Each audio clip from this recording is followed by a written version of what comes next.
Live from the headquarters of Ramsey Solutions, broadcasting from the Pod's Moving and Storage Studio, it's the Ramsey Show, where America hangs out to have a conversation about your life and your money. I'm Ramsey personality George Campbell, joined this hour by Jade Warshaw, and we are elated to take your questions today about money and life. If you're at a crossroads, you need some motivation, inspiration, education, we are here for you, America. Give us a call at 888-825-5225. That's 888-825-5225. You ready to go, Jade? Let's do it. All right. Rose is joining us up first in Detroit. Rose, welcome to the show. Hi, thanks for having me. Absolutely. How can we help? So my question is, my boyfriend wants to sell both of our cars and get a truck. And I don't think that's a good idea, but he said it's for our kids' safety, so I was calling to see what you think. I say you sell the boyfriend. Hey. I'm kidding. I don't know, George. I wasn't fully kidding. Don't you guys need two cars? Like, is he saying, why is your boyfriend wanting to sell your car? Well, he has a van that he drives for work. That's paid off. His car is paid off. I still owe $13,000 on my car, but he wants to do it. He wants to get a truck because he thinks it's best for the kids' safety and that blah, he blah, sits blah, on blah. a throne of lies. He wants a truck because he's a little kid inside who played with a big truck when he was little. And he wants a truck.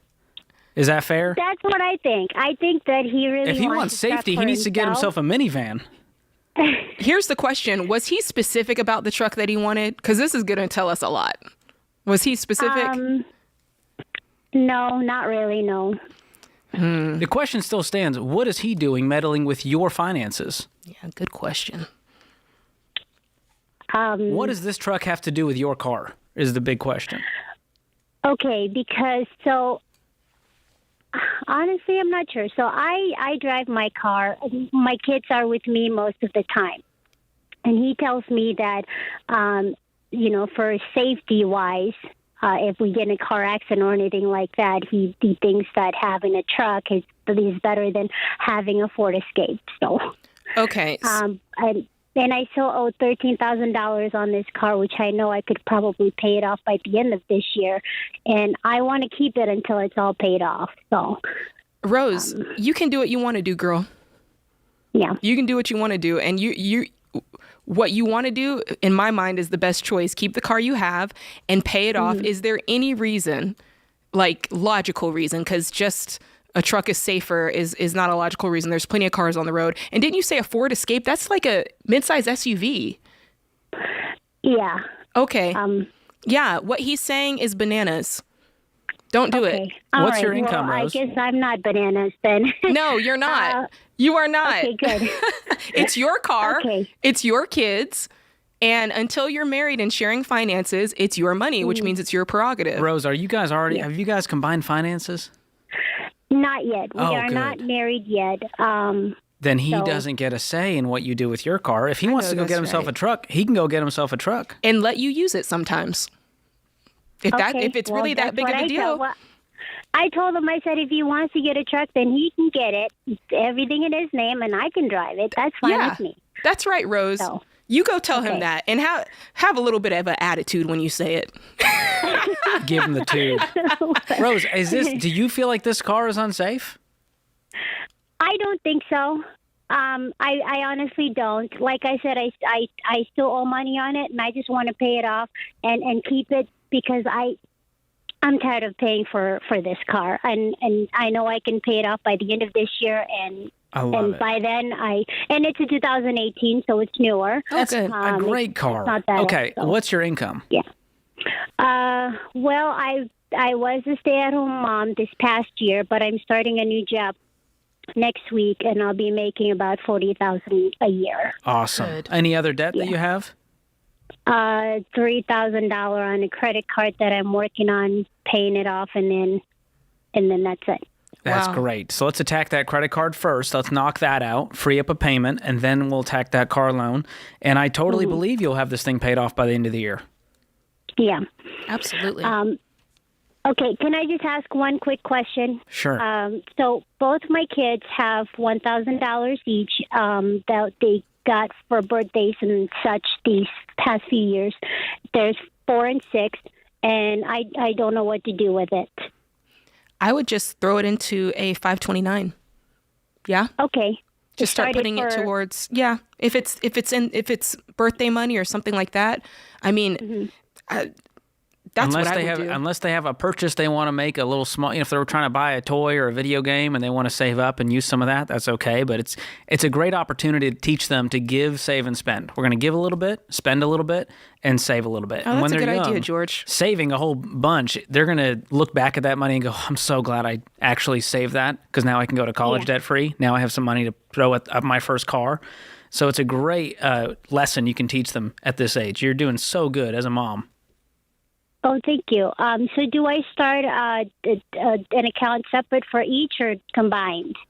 I would just you could do separate accounts and make them the beneficiary on that. And that'll help separate it when it comes time for college, and it'll be in their own name. They'll have some skin in the game, and they'll be excited looking at that account going, oh, that's for me to go to college debt-free. Thanks, Mom. All right. Okay, sounds great. Well, thank you so much for answering my questions. That really helped, and you guys have a good day. Thank you so much, Rose. Man, what a sweet woman. I love Rose. She is sweet. She's so nice. Her boyfriend, he was tripping. He saw a nice little Rose and thought. I can't imagine if I told my wife, hey, and we're married, combined finances. If I was like, hey, honey, I want to sell both of our cars because I want a truck for safety. Oh, gosh. I don't know Whitney very well, but something tells me that wouldn't go over well. She's not taking that. But I don't know what it is about guys and trucks. I think we raised a generation of the kids playing with the big Tonka trucks. I mean, they're nice. We love a truck. Maybe it makes us feel like in control. I mean, Dave drives a big truck, and I don't want to be in his way on the road. True. I'll tell you that much. Real talk. We used to live in South Florida. I mean, pickup trucks aren't really a thing there. Everybody wants electric cars. We moved here and I started seeing Dodge Rams on the road and F-350s. And I was like, this is nice. Something came out of me even that I was like, I don't mind this. And then make matters worse, we were a 1-car family. We needed a second car. So my dad's like, hey, you can borrow our truck. It's an F-150. I love getting in and out of it, even though it's super old.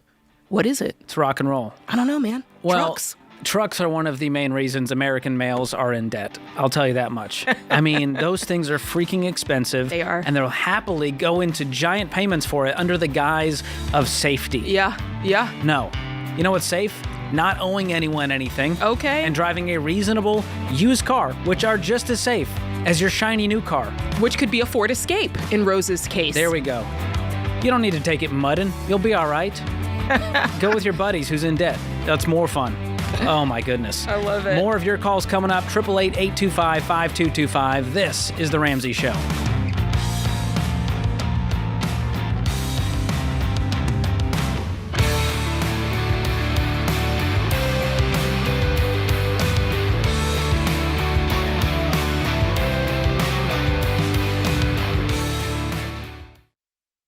I say it all the time. If you're a business owner and you don't know your numbers, you don't know your business. And when markets are shifting, it's even more important.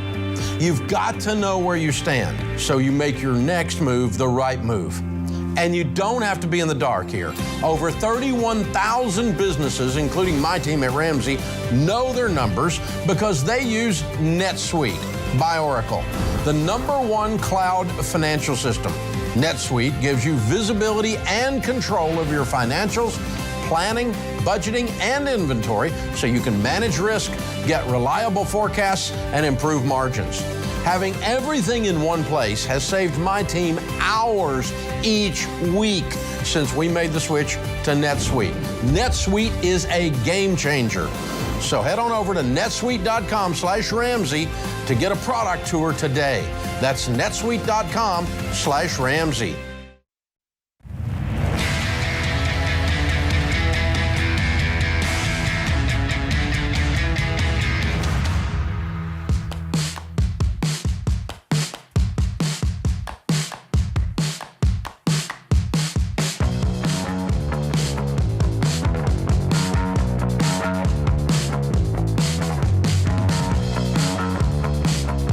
Welcome back to the Ramsey Show. Well, we had our Building Wealth live stream event last Thursday night, and we had several 100,000 of you tune in. And I know there was a lot of new people who may have stumbled upon it. Someone shared it with you. It showed up on your YouTube feed. And so if you are a new listener, you're going, what are they talking about? They're getting out of debt and these baby steps. What is this thing? And how do I get started? Well, our team created a free tool for you at RamseySolutions.com. If you click on the Get Started button, you answer a few simple questions, and we will help you figure out the best next step for you based on your specific situation. We'll give you some great tools and resources, and it's absolutely free. Go to RamseySolutions.com and click on the Get Started button. The number to call is 888-825-5225. You jump in. We'll talk about your life and your money. Holly joins us up next in San Antonio. Holly, welcome to the show. Hey, thank you very much. How are you guys doing? We're doing great. How can we help today? Well, just real right to the point, 56 years old. I just entered into baby steps 4, 5, and 6, and I have a very minimal retirement. I just started last year. I need to understand how much I should put towards my retirement versus paying off my mortgage. Very good question. Well, it's pretty simple in this case. We always want to follow the baby steps in order. So if you're on baby steps 4, 5, and 6, you want to start with baby step 4, which is investing the 15%. So are you currently investing any amount right now? I am. I just started last year, but I fully funded the IRA last year, and I'm at 15% right now. You're at 15%. That's excellent. So Continue on with that. Is baby step 5 anything that you need to think about? Sounds like no. No. Okay. No. And then from there on, we're just being intentional about the mortgage. So if you've got extra money that you can throw towards that, now is the time to do that. So it's about being intentional, for sure getting that 15%. If you have extra money to throw out the mortgage, that's what you're going to want to do from that point on and get that mortgage paid off. How's that sit with you? So my goal would be to pay off the mortgage and then up my contribution percentages. That's right. How much is left on the mortgage? I still have about $220,000 left on that. Okay. And what's your income? I take home $4,500 a month every month, and then I also teach part-time at the community college, and that gives me an extra $1,200 a month about 8 months out of the year. Oh, that's great. So what's your gross salary for the year? I'm doing math in my head right now. I knew you guys were going to make me do that. So my take-home gross is about $65,000 a year. Okay, great. So if we say we're going to do 15%, that's about $9,750. That's a little over $800 a month. And you said you're currently doing that through maxing out your IRA as well as a 401k. What do you have for retirement options? I have a Roth, and then I just have a traditional IRA. Okay, you don't have any employer retirement plan? No. Okay. No, we don't have I'm a teacher, and we just have our pension, and there's no match or anything like that. Okay. So do you think this pension is, obviously a loan, it may not give you the retirement you want, but do you have any idea of what that will amount to in retirement? Based on what I'm looking right now, the step I'm on, if I retired at 65, that would probably give me about $2,900 a month. Okay. And is your goal to have more than that in retirement every month? Yes, it is. Great. So there are other options that you can look into to invest in, including a brokerage account outside of retirement, which means you're going to have to pay taxes on that. There's no real tax advantages of this, but it can help your money grow between now and 10 years from now. Okay. So if you don't are you working with a financial advisor currently? I am, yes. Okay. Do you like them? You think they're giving you good? I love them, yeah. Good. Yeah. That's good. I'd be working on a plan with them to say, hey, am I doing all of the things I can do with this money to maximize it? And on top of that, having a paid-for house decreases your expenses. So I would really be angling to get that thing paid off by the time I retire. Okay. And if you need to downsize to do that, is that something you would do in the future? It's not something that I would just say no to. Okay. Obviously my goal, I love the home I'm in, and it's the perfect size for me and my dog. So, I'd love to stay here. Love it. That's good. I'd definitely be aiming to pay that off, because then that $2,900 even can go a lot further if you don't have a mortgage payment on top of that. Okay. So you're doing the right things. I would continue with the 15% and then pay off the house. Once we get there, we can increase investing. But that would be my goal for the next, several years. Do you think you're going to retire in the next 5 to 7 years? I probably have about 9 to 11 years left in me, I think. Okay. That's great. Well, would I love to retire earlier? Sure, but I'm not, I love what I do. So, what do you do? You said you're a teacher? I am a teacher. Okay. Yes. Work with your financial advisor. Have them run out the projections and go, hey, 10 years from now, with average returns, what will my life look like between the pension, the IRA, what I have in savings, what the mortgage will be down to, and start to base it off of that instead of just hoping 10 years from now you have a great retirement. But you're on the path, Holly. We are rooting for you. Thanks for the call. All right, let's go to Joshua up next in Atlanta, Georgia. Joshua, welcome to the show. Hi. Hello, guys. How's everyone doing? We are doing great. Doing good. What's going on with you? Good. So I've got I purchased my home during that house rush a couple of years back. I have about 40 to 50K in equity right now of it, but I also have a very high student loan payment. That it's a private student loan for 31K, and it costs me about $700 a month to pay. So things are kind of tight right now, but I think I could still do it. I also have a side job right now. Okay. And I was wondering but the thing with the side job is that that I can make anywhere between maybe $200 to $1,200 a month, but I mean it's not it's not very secure. So I was thinking of maybe selling the home and moving and renting for about 3 years. I figured if I put together a budget, because I used to live in Chicago, and I figured that if I save for about I can save about $12,000 a year. What's in Chicago? For a couple of years. Is that family? Yeah, and also a job that I used to work at there. So, So what's your current income? My current income is $70K a year. Okay, what's your total debt, not including the mortgage? You got the 31K in student loans. What else? Altogether, it's about 65. 65. What other kind of debt do you have? I have another federal student. I have a federal student loan debt, and I have $3,600 of credit card debt. Okay. Now, how is moving to Chicago saving you the $12,000?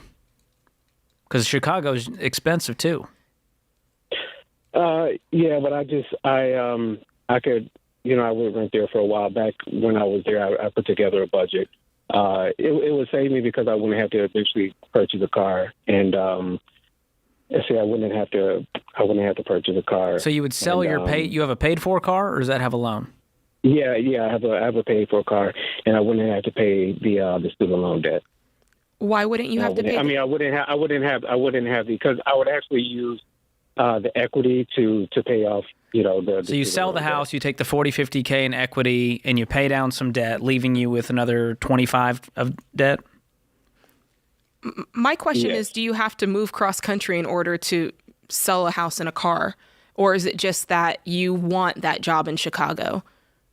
Well, I mean, that's it. But it's also, I don't really use public transit. I mean, I use public transit in Chicago. So I really wouldn't need I just want to make sure that you're making the choice based off of a long-term reason. I feel like selling a house, selling a car, moving cross country simply so you can use public transit I feel like we're missing something. George, are we missing something here? No, I mean, what it feels like right now is you think you've got two options because you're drowning in these payments and you're going, well, if I move to Chicago, this all gets solved. But the truth is you can do this without needing to do any of this. And if you want to sell the home to speed up this process because you bought it at the wrong time and this will help, you can do that. But I would just rent in the area you're in. Yeah. Keep your job. Don't uproot your life quite yet. Because moving cross country is expensive. Yeah, you make $70K. With the side jobs, even more. You can pay off $65,000 in 2 years. Yes, you can. And so I would make that the goal. And if selling the house, that's something you want to do and you don't need all the space, I would go ahead and sell that and use that equity to pay off that debt and speed up the process. But I'm not doing the cross-country move quite yet. That's a big jump, my friend. Thanks for the call. This is The Ramsey Show.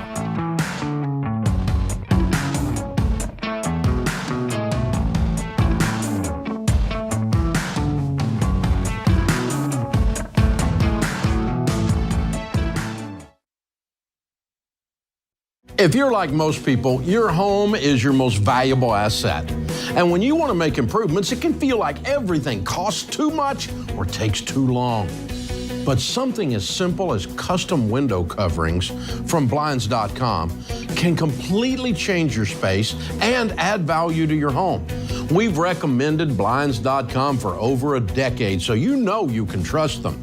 From blinds, drapes, and shutters to motorized shades, they make it easy and affordable to upgrade your entire home, and their team is ready to help with everything from design consultation to measuring and installation. Plus, there are never any misleading quotes or hidden fees. Everything's backed by their 100% satisfaction guarantee, and shipping is always free. See why Blinds.com is the #1 online retailer of custom window coverings. Visit Blinds.com to save up to 40% off everything site-wide. Go to Blinds.com for more information.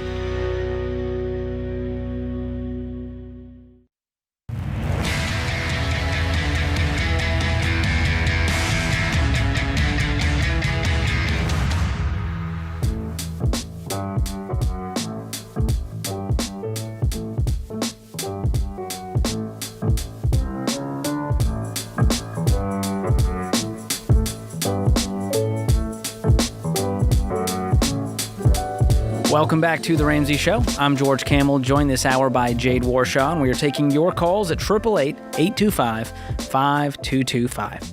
Our question of the day comes from Sarah in Virginia. Here's what Sarah's asking.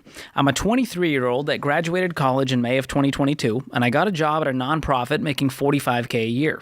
I live with my parents and plan on staying there until I can buy a home.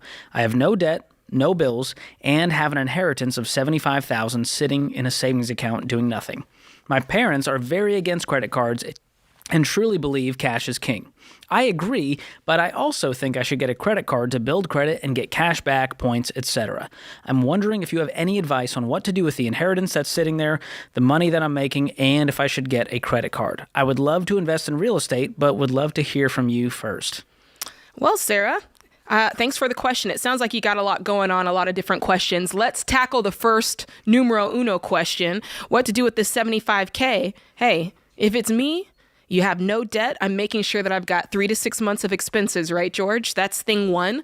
My guess is maybe she does if she's been living at home. But if she doesn't, if you don't have other savings, we need to take a portion of that and allocate it to an emergency fund. Correct. And then if that's the case, or let's say you already had your savings, I'm looking at a down payment, George. I'm trying to get up out of the parents' basement. Not to say that you're living in the basement. I'm just saying I'm trying to get out of my parents' house at this point and see about life on my own. And maybe that's an apartment at first because, you know, if you have no debt and you have no credit history, like George made a very good point earlier about making sure that you've established credit history with your parents as renters, so to speak, and that you're actually paying rent to your parents. So when it's time to get a mortgage, they can actually look at those payment histories as a way to do some manual underwriting. I'll let George explain that, but that's first thing that I'm thinking is let me get out of my parents' house.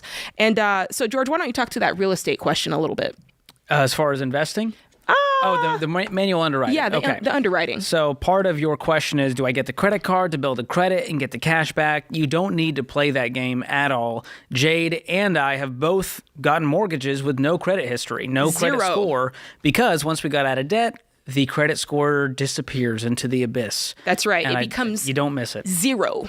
And so you go, well, non-determinable. What does the lender do then? Well, they do what's called a no-score loan, manual underwriting. A lot of lenders actually do this. You just have to do your research. And our friends at Churchill Mortgage have been doing this forever.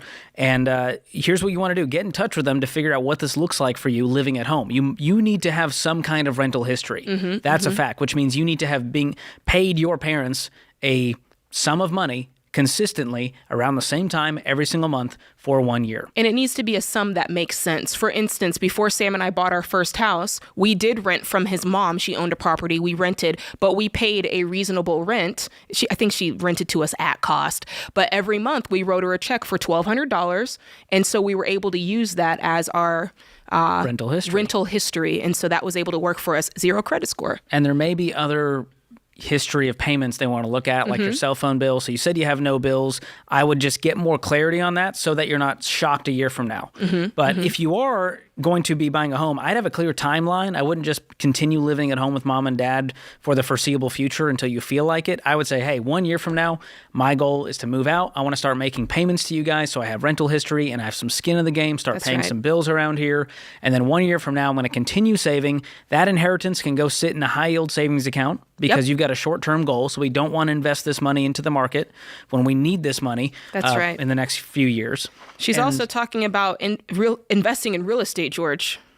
there's a lot of aspiring real estate investors out there in their 20s. And I love that. And we love real estate around here. But there's a time and place for it. And it is once you've got a primary residence paid off, you're in baby step 7, no debt in the world, then save up and pay cash for real estate. Then and only then. And it reduces risk. It increases your cash flow, which is what it's all about, right? Facts. Reduces your stress from being a landlord at 23 while trying to get out there as an adult.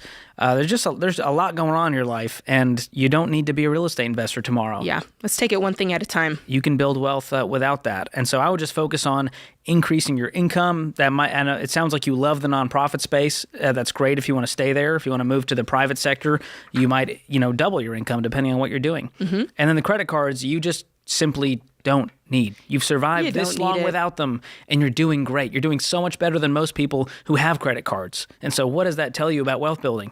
Credit cards aren't a part of the game. They're not a part of it. There you go.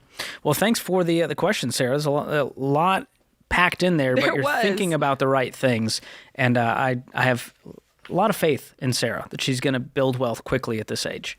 Absolutely. All right, let's move on to the phones. We've got Lisa over in Dover, Delaware. Didn't mean to rhyme, but I did it anyways. Lisa, how you doing?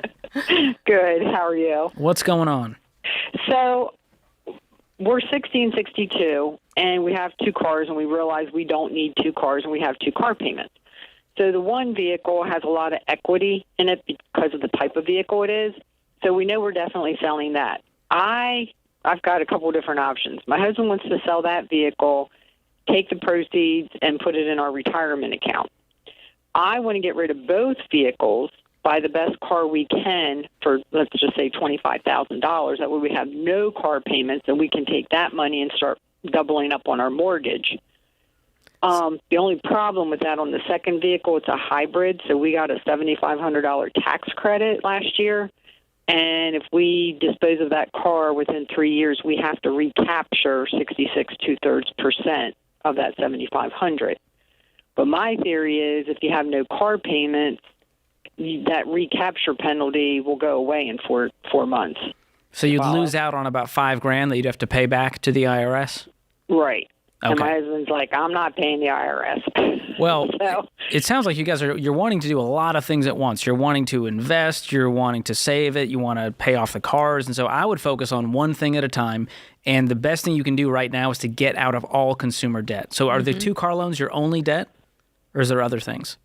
there's a line of credit on the house. But so you got a HELOC? How much is it? I want to say 30. Okay. So we got how much? What do the car loans add up to? So the car loan, I just looked at that. I just about fell out of my chair while I was on hold. Is $70,000. Wow. Between the two. What's your household income? $150. That's a lot of car. It is. Yeah. Okay. Well, I love the idea of selling the cars. And Both of them. Yeah, the $5,000, while it hurts, you could call a stupid tax because that loan is going to hurt you even more hanging on to that thing. So let's see here. If you sold one car, what would that give you? The one that has more equity in it? That would give us a $943 extra a month. All right. Well, and would you clear any money? Is it worth more than you owe? Oh, yeah. We'd probably clear 20. That's good. Okay. And then what's left on the other loan, on the hybrid? That's a new one, so that's $51,000 on that. Oh, wow. Sell these Yeah, cars. it was a I don't know how midlife crisis decision I made. So it was stupid. It was definitely stupid. I regret it. It's fun to drive, but you know, it's more fun retiring when you want to. What's that? It's more fun to retire when you want to. Yeah, my husband had a health scare, and that's kind of accelerated our retirement too. What are we doing? And let's ditch this debt and be able to enjoy our life. Yeah. I mean, the solution's right in front of you selling these cars, and you sell both of them. You buy something that's within range. Maybe you spend $20,000 on something, and then you know, whatever you have in this line of credit, clear that out. Mm-hmm. That's a much better situation than what you're in today, right? Right. It's just his theory is he does not want to pay back the stupid tax. You know, he's like, let's just hold on to it. We'll take the money that we had on the other car and we'll just. But he doesn't see accelerate. he doesn't see the $70K of car payments as stupid tax tonight, because I think he doesn't. Like I said, I didn't realize till I started pulling the financial, the loan paperwork out, and I'm like, holy tell him crap, to listen to this episode, and that Jade and George told him that's the stupid tax. If he was so keen on investing, he should have spent all that money he spent on the cars and put that into retirement. If he was such a retirement fiend. So I'm selling these cars, get rid of the HELOC next, become completely debt-free, get a fully funded emergency fund, then we can have a ball investing. That is the plan for progress, and you guys can get there with that great income, but we got to start focusing today. That's right. Thanks for the call, Lisa. This is The Ramsey Show.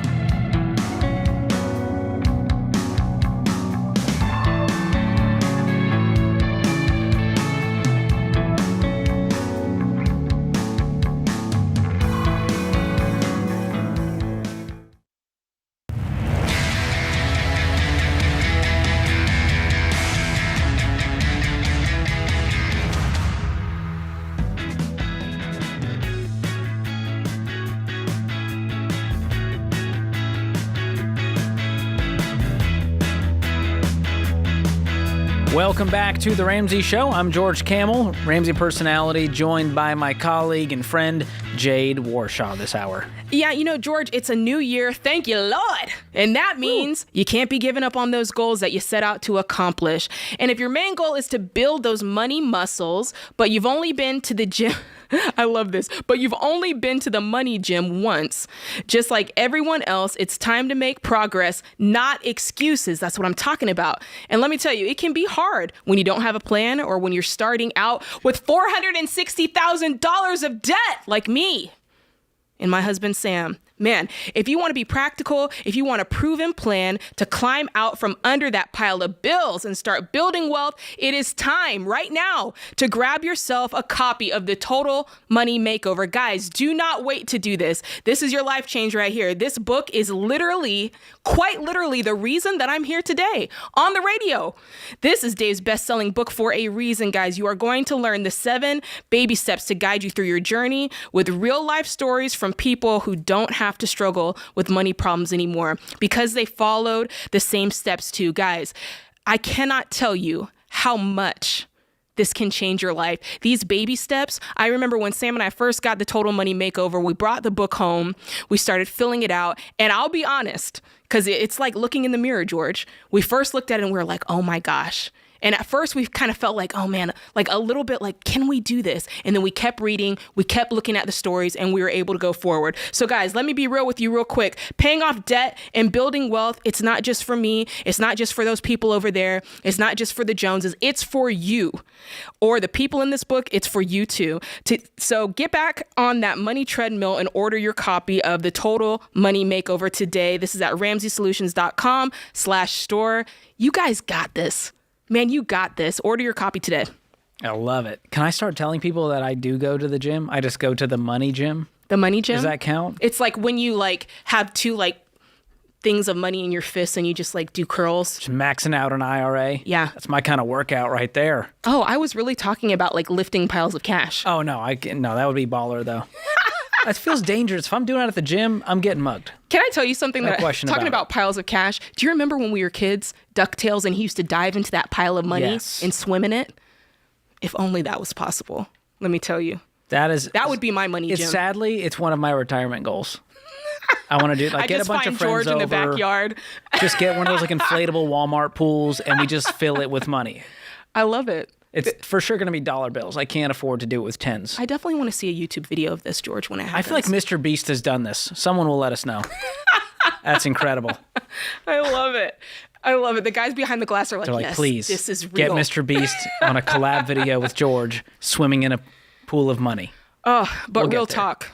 Total money makeover, George. It's legit. There's It's not many books legit. I would say are like life-changing. Yeah. If you do the steps in them. Yeah. And this is the one that like you can't walk away not fired up. You can't walk away and not do anything. The stories are real everyday people. And then I don't know if they still have it, but we had the workbook version. We had the book version and the workbook where you can like plug in all of your numbers and see what you're looking like. And I can tell you, it's hard to look in the mirror, but you need to. You need to see all the areas that have just gotten, since we're using the fitness reference, all those flabby money love handles. Ooh. That's You know a what lot I'm of saying? This feels like a personal attack. It's personal. You got the credit card cellulite. You know what I'm saying? That's a new one for me, I got to admit. Cellulite. What a deep cut. Man. No one likes that. Oh, boy. You got the... Should I keep going? I want to say something for back fat, but I can't. I'm getting nervous. It's getting dark real quick. Some people have already tuned out. I hope not. Come on, George. Let's keep it rolling. All right, let's get to the phones. It's your show, America. Give us a call at 888-825-5225. Matthew is in Grand Rapids. Matthew, welcome to the Ramsey Show. Hey, guys. How you doing? Doing good. Doing great. How can we help?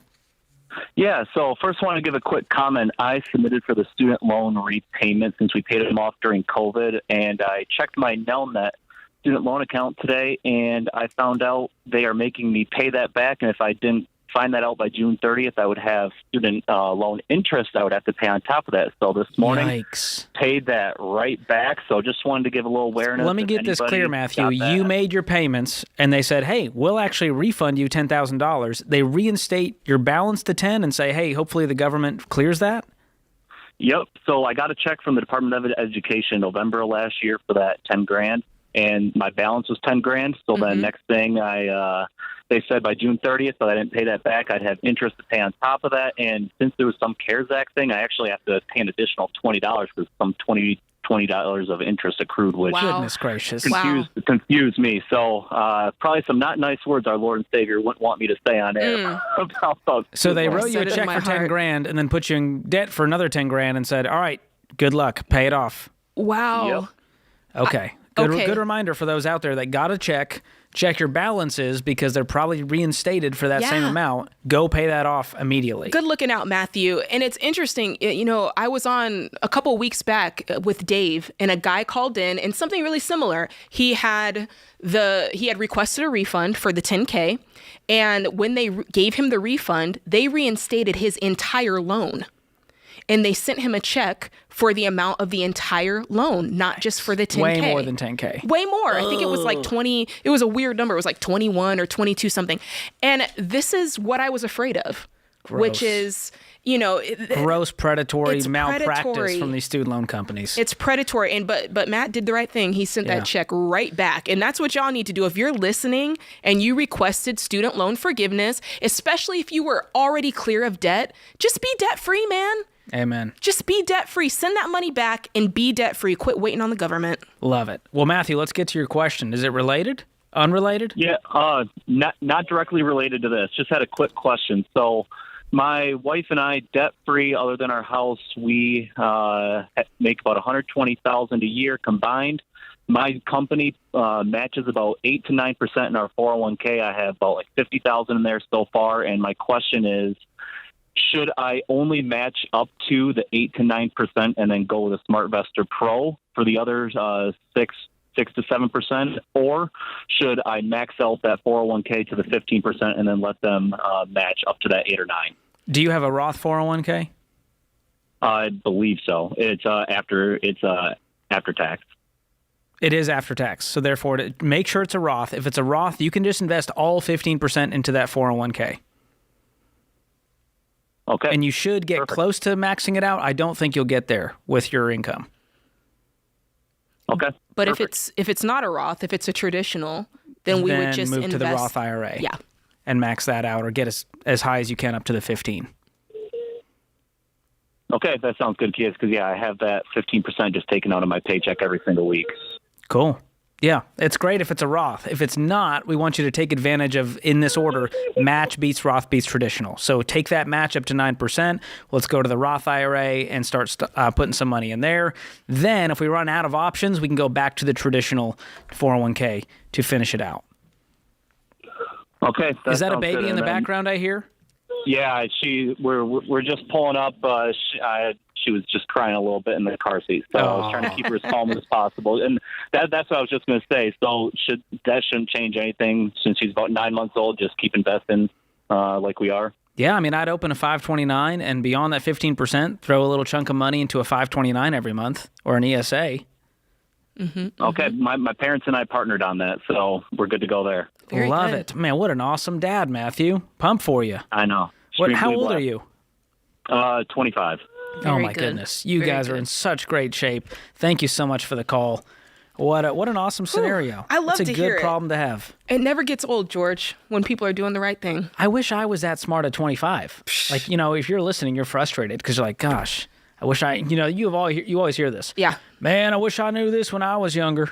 Hindsight is 20/20. But you know what? It's not too late. We got a call from the 56-year-old saying, I want to get out of debt. We That's got a call right. from a 62-year-old saying, I want to retire with dignity. It's never too late. So if you're listening and you're 40 or 50 or 60 and you hear these youngsters who are debt-free and they're going to be millionaires, it's not too late for you. You can create a better tomorrow. You might have to work longer. You might have to sacrifice. You might have to downsize. But you can retire with dignity. You don't have to die with loans in your life, leaving your family in a lurch and leaving you with no legacy. That's not what I want for anyone listening, and you can change that. So good hour, Jade. Thank you so much. Let's do more of it coming up on The Ramsey Show. We'll be back.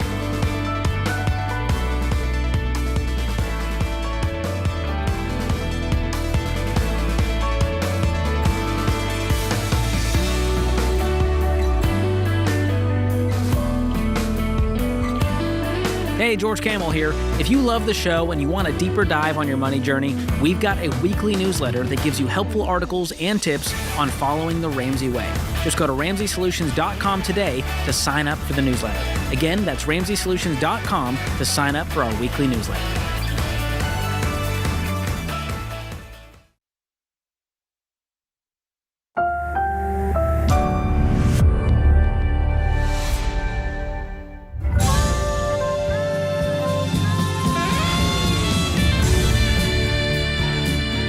Live from the headquarters of Ramsey Solutions, broadcasting from the Pods Moving and Storage Studio, it's The Ramsey Show, where America hangs out to have a conversation about your life and your money. I'm your host, George Camel, joined this hour by Jade Warshaw, and we're taking your calls at 888-825-5225. You jump in, we'll have a conversation about your life and your money. Phil kicks us off in Macon, Georgia. Phil, welcome to The Ramsey Show, my friend. Hey, thanks for taking my call. Absolutely. What's going on? Well, me and my wife are working on baby step one. We purchased a home in May of last year, and between then and now, we switched insurance companies for the home insurance, so our payment would go down. We could bundle some other stuff. It would just help us out a little bit. That insurance company that we went to sent some inspectors out to just kind of look at the property, and they said our roof was old. Now, we knew our roof was on its way out when we bought the house, but the insurance people are telling us that we have until September of this year to switch the roof over, or the insurance will lapse. Now, I want to get through baby step one first, but my question is, once we get that $1,000 emergency fund, should we pause on baby step two and just sock money away for the roof? Or what would your recommendation be there? Absolutely. I mean, this is what we would call kind of a storm mode. Number one, you got to cover the four walls before we do anything else: food, utilities, shelter, transportation, and you literally need this roof over your head. And your home insurance lapsing could put you in a really, really dangerous scenario. And so are you going to be able to cash flow the new roof or the roof repair? What does this look like?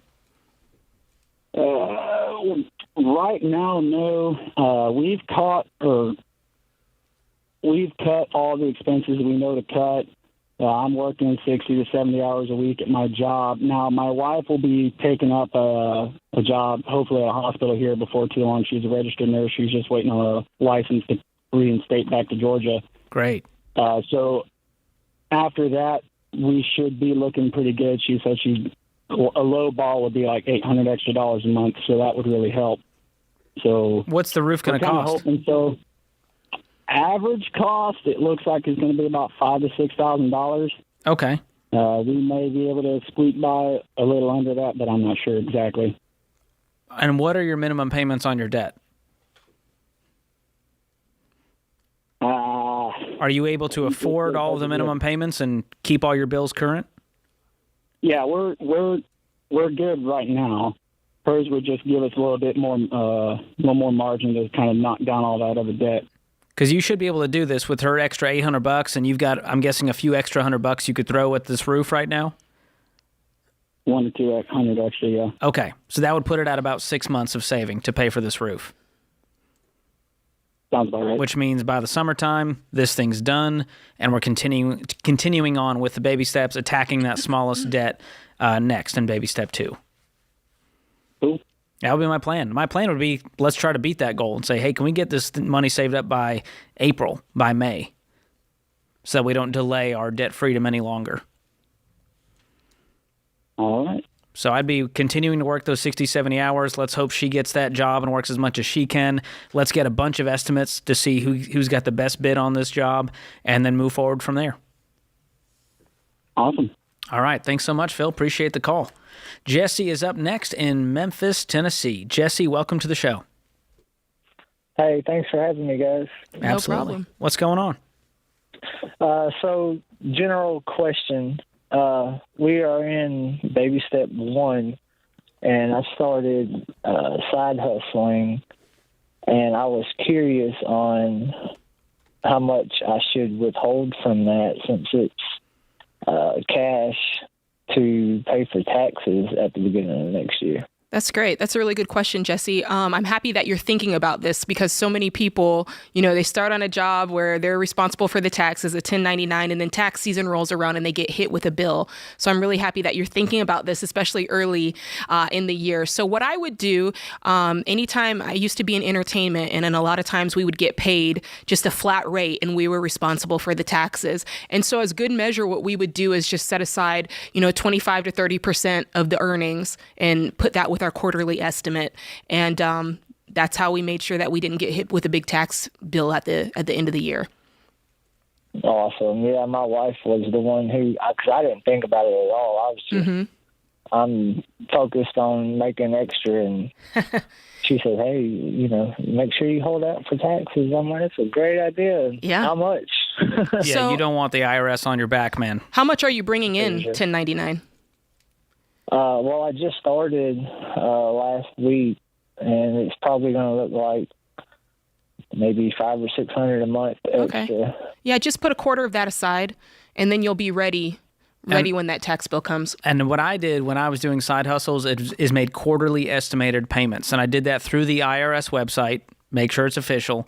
But that really set me up for success, because at the end of the year, I didn't have this giant bill to pay. Yep. Instead, I was keeping up with it throughout the year. And you can actually get dinged with penalties and fees if you don't make those quarterly estimated payments. That's exactly right, George. George makes a really good point. So I would go on the IRS website. You can just search quarterly estimated payments and begin making payments. Again, it's estimated.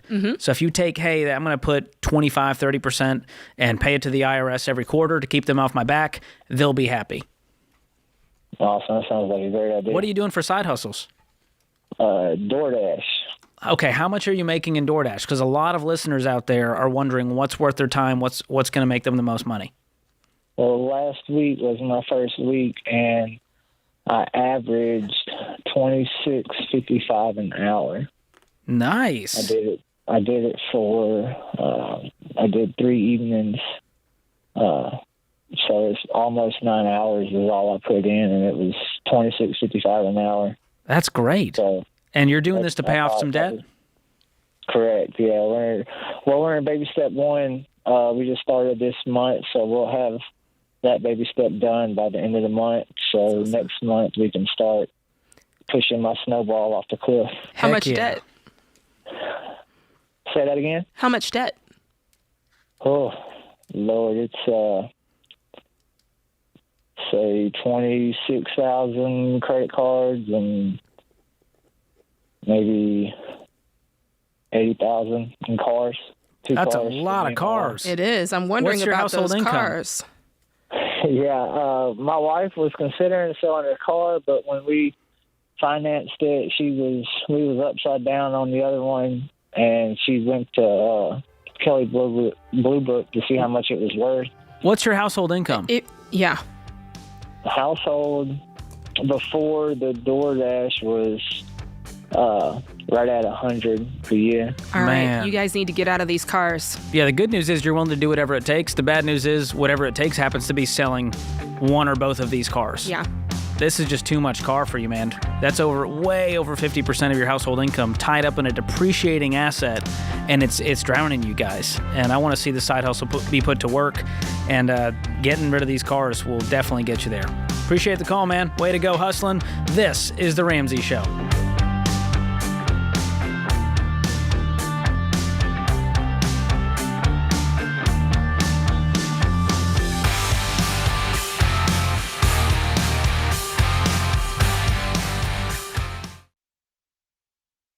Look, I love real estate, and I want you to have a house, but I don't want a house to have you. That's why you need to get in touch with Churchill Mortgage to make sure you do this right. These guys are awesome. They'll help you get on a smarter mortgage plan because they're committed to doing what's right for you. That means they check in every year with free consultations to help you stay on the right plan. They show you how to save money and interest so you can build wealth faster. They walk you through the total cost of your loan so you can make the best choice. Basically, they care. That's why we call them Ramsey Trusted. You can achieve debt-free home ownership, and Churchill is here to help. Go to their site, churchillmortgage.com/Ramsey, to start your approval or get more information.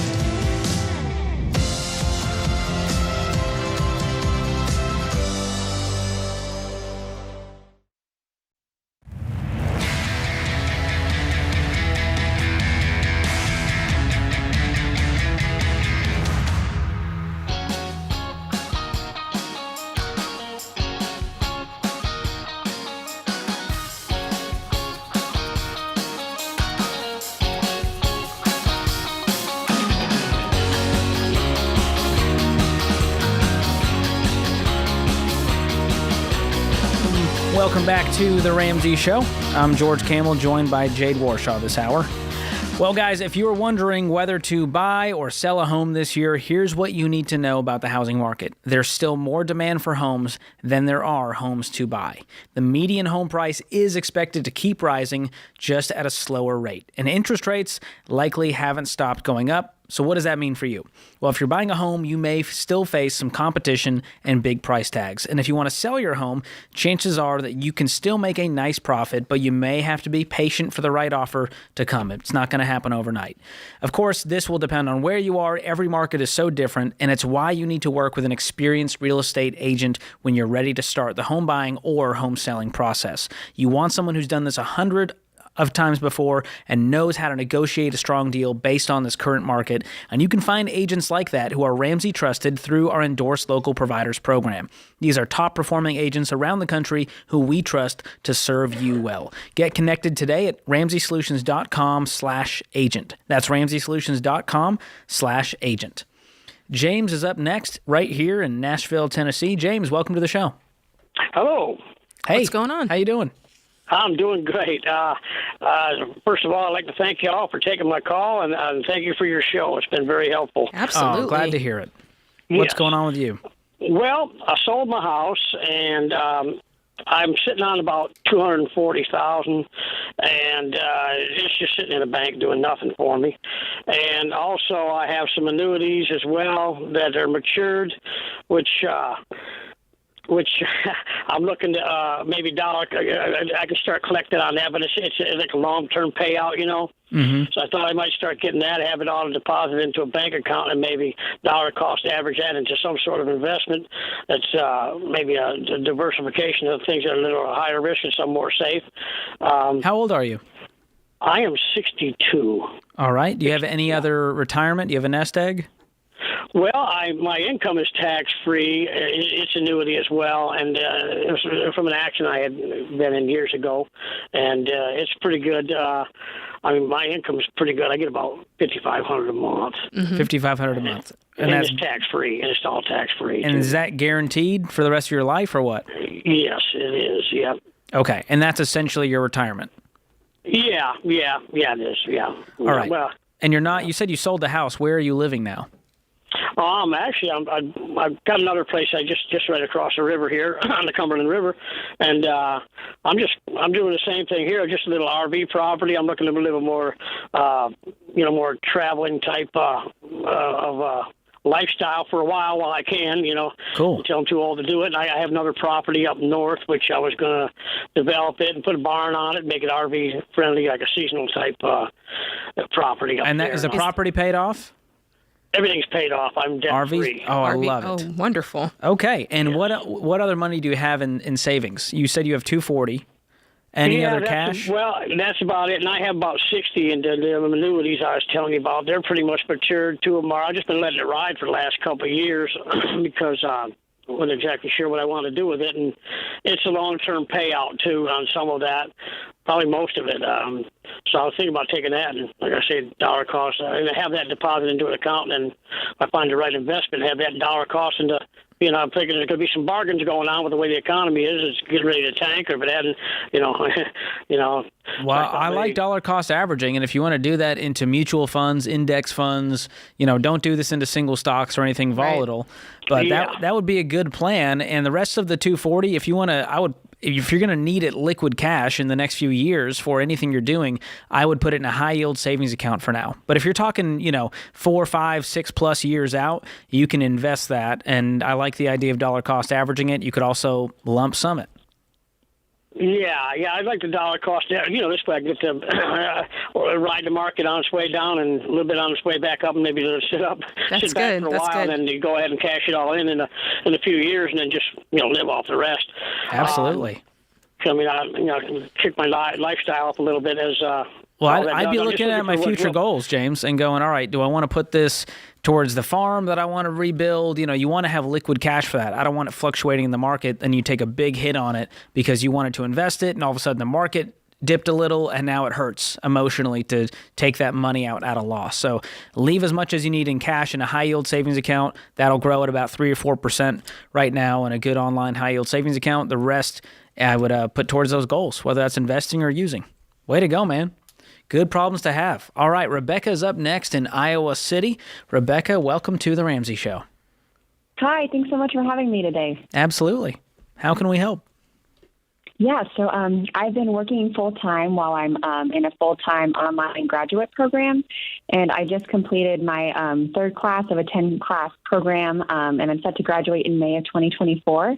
And my employer is covering the cost of the program, and it's not a requirement of my position. But I also just found out I'm pregnant, which I'm really excited about. Woo! Congrats. Yeah, woo! But my classes for the next semester start tomorrow, and so my question is, if you think I should continue with the program that I'm not really necessarily sold on and requires quite a bit of time, but is paid for by my employer, or if I should kind of take some time and focus on kind of family and reevaluating my career options. So the grad school is not costing you anything out of your pocket, right? Yeah, that's correct. So when you talk about taking a pause, is that what do you plan on doing with that time? Yeah, just kind of getting ready. This is our first kid, so just kind of getting ready for that situation, I suppose. And we just bought a house this year, so kind of working on that, I guess. So if you took a pause from grad school and you picked up work, it would allow you to pile up cash since you have a baby coming, which a lot of times we would recommend people, if they're working the baby steps, to pause the baby steps, pile up cash, and get ready for that, that big adventure of having a new baby in the world. Is that kind of what you're thinking when you say take a pause? Is this a chance for you to work, or this is just kind of like me time? Yeah, I have been working full time, so I would continue doing that. Okay. It just kind of be more having my evenings and mornings and weekends available again, since it does take so much of my outside of work time. Could you restart this grad program later on if you wanted to? Yes, I think I could. Then I don't see why not. Yeah. If you can pick up when you're ready and, go at it again, and there's no penalty or you're not losing out on any money from it being paid for, I would say take a break, especially if you're not really, like you said, you're not sold on it. It'll give you some time to kind of reevaluate if that's really what you want to do going forward. And again, it's no cost to you. So what's your household income currently? It's 102 about right now. Awesome. How much of that is yours? I make 47-ish. Okay. Cool. And where are you guys at financially in the baby steps? Are you out of debt with an emergency fund? Yeah, we are. We're out of debt with an emergency fund, working on paying off our house, but I guess we need to pay for college now. Amazing. Awesome. That's exciting. Yeah, and maybe start that like separate little sinking fund for baby. Yes, and yes. Make sure that you and baby come home healthy, and there's going to be some medical costs with that, and of course, goodness gracious, all the baby gear and diapers and formula and all that stuff. So it's going to be a new budget line item. So don't freak out about that, but it doesn't hurt to save up an extra $10,000 outside of the emergency fund for these types of costs. Wonderful. So that would be my next goal for you as well. Yeah, I love it. I always like to save up the deductible. Ooh, because yeah. you're going to hit the deductible when you have that a baby. max out-of-pocket deductible. Yep. So look into that on your health insurance plan. And we're rooting for you, Rebecca. That's awesome. That's exciting. Yeah, it's nice to have options too, and you can just pause because you're not desperate, you're not paying for it. Yes. And that's the thing. If you were doing this grad program with student loans, now the pressure's on. Yeah. That's what I love about the baby steps is ultimately that's what you're giving yourselves. You're giving yourself option to choose. You don't have this debt hanging around your neck. I always think, whenever you have that kind of debt, all of your choices are filtered through that. It's like, can I afford to do this? Well, if I do this, I won't pay off this debt in time. And when you get debt free, it allows you the freedom to choose. Oh, yeah. Ford Motor Company doesn't call the shots. Sally Mae's not calling the shots. You do. Yeah. Even career-wise, you do work that you love. You do work that matters. That's not amazing. just work to pay the bills. Absolutely. More of your calls coming up. 888-825-5225. This is The Ramsey Show.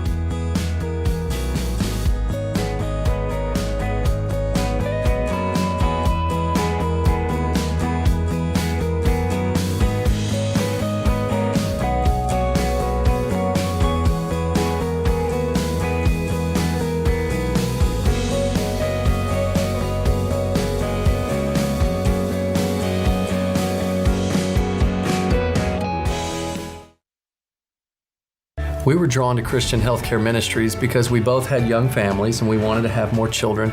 And we had also just started a real estate company and needed to find healthcare coverage that would meet our needs. We were attracted to CHM because of its low monthly costs and the ability to negotiate medical costs down. Established in 1981 and accredited by the Better Business Bureau, CHM is here to meet the needs of your growing family or small business. Check us out at chministries.org/budget. We absolutely believe in it.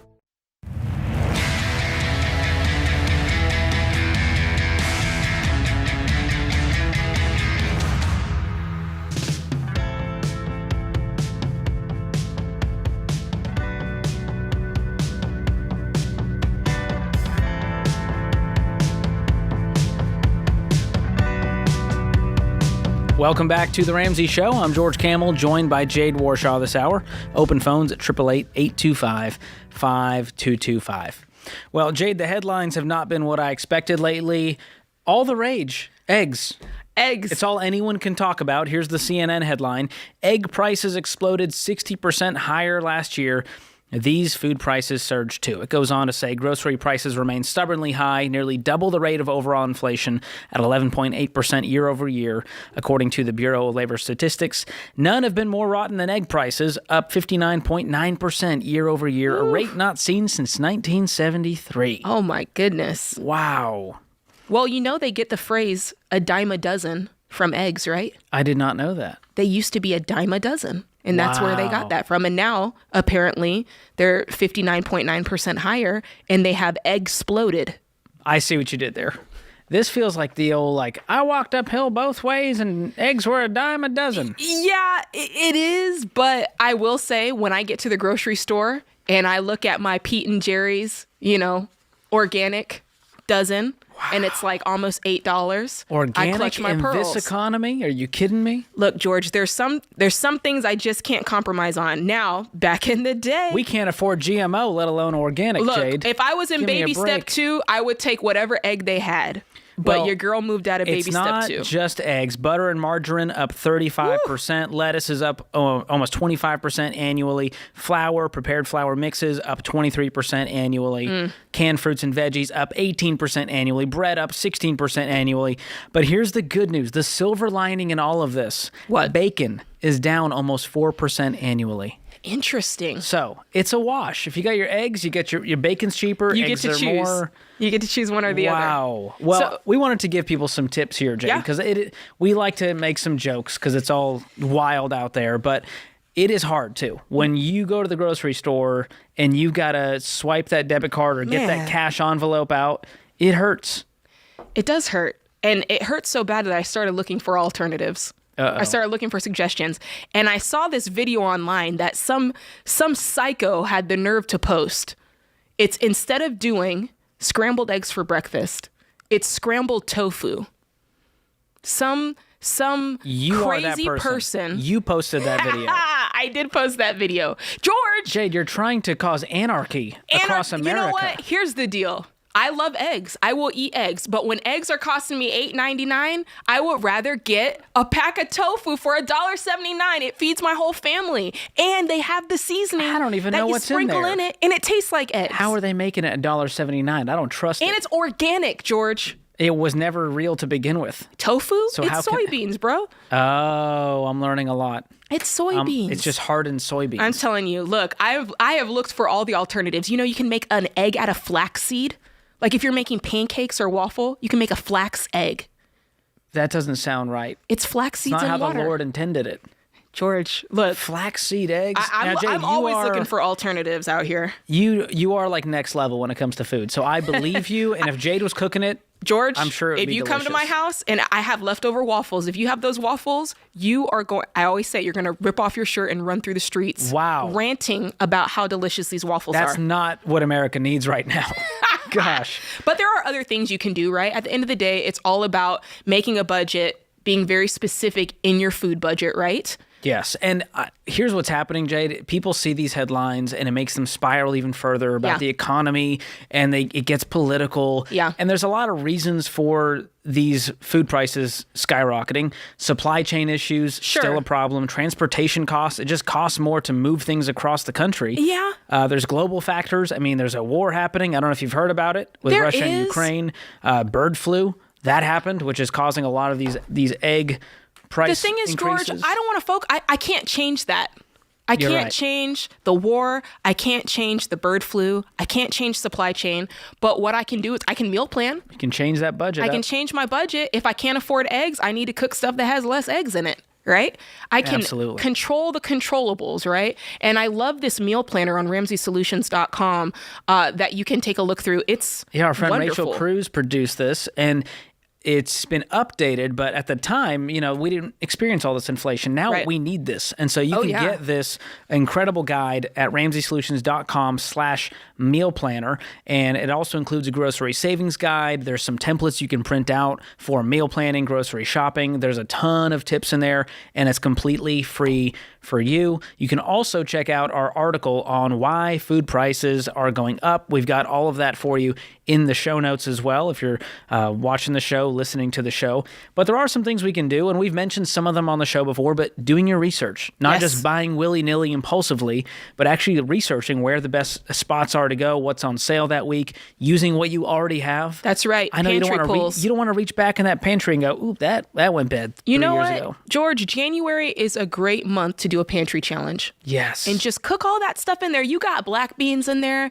You got some old blue box macaroni and cheese in there. You have some old noodles that... Get creative. Yeah, get creative. You better fix those noodles. Fix them. They don't go bad. Who cares? And on top of that, of course, buying generic brands. We know you love your name brand, this or that. It's the same thing. Go generic. It's made in the same factory. They just slap a different label on it. And one of the hardest things, switching where you shop grocery-wise. That one is emotional for some people. Yeah. You know where everything is in every aisle, and it's very comforting. But if you can save 20, 30, 40, 50 bucks by going to Aldi, worth it. Do it. And then freezing your meals. A lot of times food goes bad because you just let it sit. And so freeze that junk. George, if you look in my freezer, you're going to see a single hot dog bun frozen. You're going to see... She's freezing everything. You're going to see a clove of garlic that's been frozen. You're going to see an individual veggie... I freeze everything. Wow. My friends make fun of me, but... Trust and believe. The time will come when you want to make a hot dog and you need that hot dog bun. We're thawing it out in 2023. Thaw it out. That's the advice. That's the slogan. And of course, if you're not budgeting, you got to start, because it's one of the main reasons you're feeling the pinch. You're not paying attention to where your money's going. Yes, you need to make some sacrifices, but you have to know where to make those sacrifices and understand what you're currently spending. Yep. And we've got a great app for you called Every Dollar to help you do that. I love Every Dollar. I love Every Dollar because I never just put like a food line item. It's like grocery store, household items, restaurants. If there's a holiday, Thanksgiving, whatever the holiday is, I love being detailed in that because that's when you really see how you're spending, right? Oh, absolutely. Lunch. If you buy lunch at work, Ooh, now might be the time to stop. That's all I'm saying. We've got a cafeteria here at Ramsey Solutions, and that can be dangerous. I'm much less likely to meal prep every day. Oh, yeah. I've been rolling through there getting smoothies. I need to chill out. An incredible benefit. But something else I've done, Jade, because a lot of people, I posted that very controversial Instagram reel and TikTok saying, hey, it's cheaper to eat at home than to eat out. People freaked out. They got pitchforks, George. Well, you were in danger. Well, what about all my time? Is that not worth anything? I got to cook. I got to clean. I'm using all these pots and pans. They're arguing with me about the time it takes to cook. These people need to choose because you can't hear, George, you're about to make me mad. You can't have it both ways. All right? You can't go out here on this side and complain about food prices and gas prices and this and get all mad about everything. And then when we tell you, hey, here's a way to make your life better, just simply XYZ, start budgeting, start cutting back, start looking, and then you're saying, no, I don't want to do that either. And it gets into that mindset of I deserve. I don't have to do anything. I don't have to do anything to change my situation. I don't have to do anything to make my personal life in my home at my house better. I just get to rave and complain about politics, about supply chain, about tipping, about everything else. I don't have to do anything to change. Well, what's funny to me is they're scrolling Instagram reels to troll me in the comments. They could have used that time to cook. You could have cooked your meal. If your time is worth that much, what are you doing on social media, bub? You could have cooked a whole hot dog. There you go. And ate it at home, and it would have cost you, if it was a Costco hot dog, $1.50. But I'm just saying. They're holding down the line. Yeah. Costco is speeding inflation single-handedly. If you want to change this, you make changes. Here's the question. It's that simple. Hot dogs are up 16%. What's in that hot dog, Costco? I got a lot of questions. How are you doing this? It's meat pieces, George. It's not real meat. Well, you love tofu, so we can't trust you now, Jade. Goodness gracious. Well, hope those tips help. Go to RamseySolutions.com/meal planner. You can check that out. Hope it helps you all fight this wild, wild inflation. This is The Ramsey Show.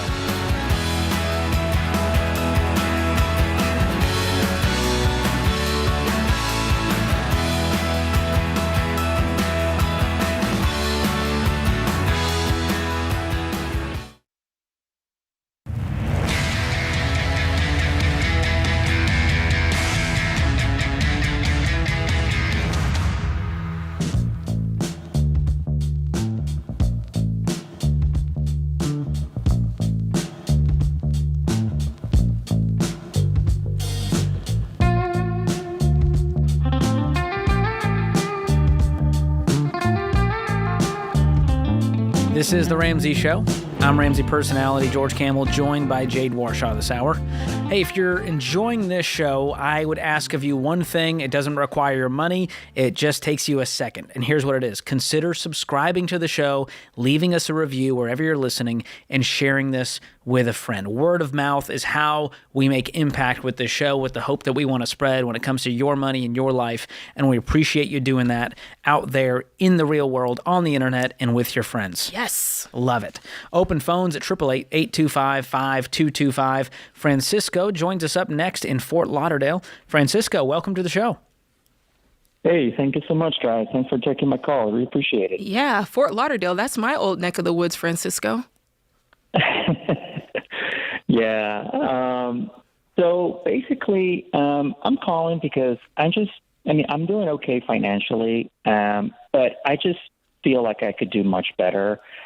And I just wanted to get your perspective to see how I can maximize my wealth and to be on track with the baby steps. Because I feel like at the end of the month, there's always like very little money left really to put into to savings and all that, even though you feel like you're following like the baby steps in the budget. It just feels like, man. So here's my situation. So I have, I have my 6-month emergency fund. My take-home pay is about $7,000 a month. I have a rental income of $2,400, so that's basically like $9,400 a month if I count the rental income. Nice. I have no debt except my mortgage, and I'm also leasing, or what they will call fleecing, a car. Okay. And I've been doing it. I've always leased. How much is the lease? Because the lease is $358. Okay. And I have like 3 years left. And so I want to kind of get on track with the baby steps. So if I were to, because I know you guys encourage a lot to buy used and buy good, reliable cars, and but my only concern with that is, eventually when you buy used, even if it's a good car, I mean, eventually that car will break down, right? Any car can break down. Any car can break down at any point.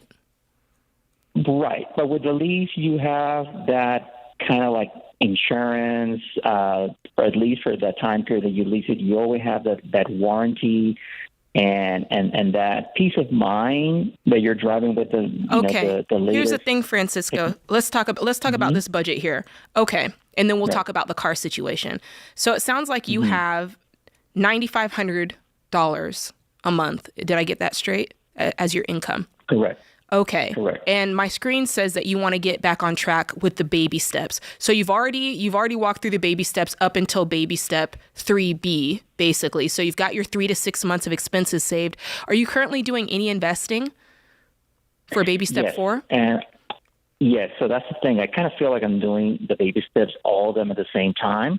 Why is that? I've been putting 15% on retirement. I've been doing it for a while. I have like combined retirement with me and my wife. We have like maybe $530K in my traditional TSP. Okay, that's great. And with the Roth IRA.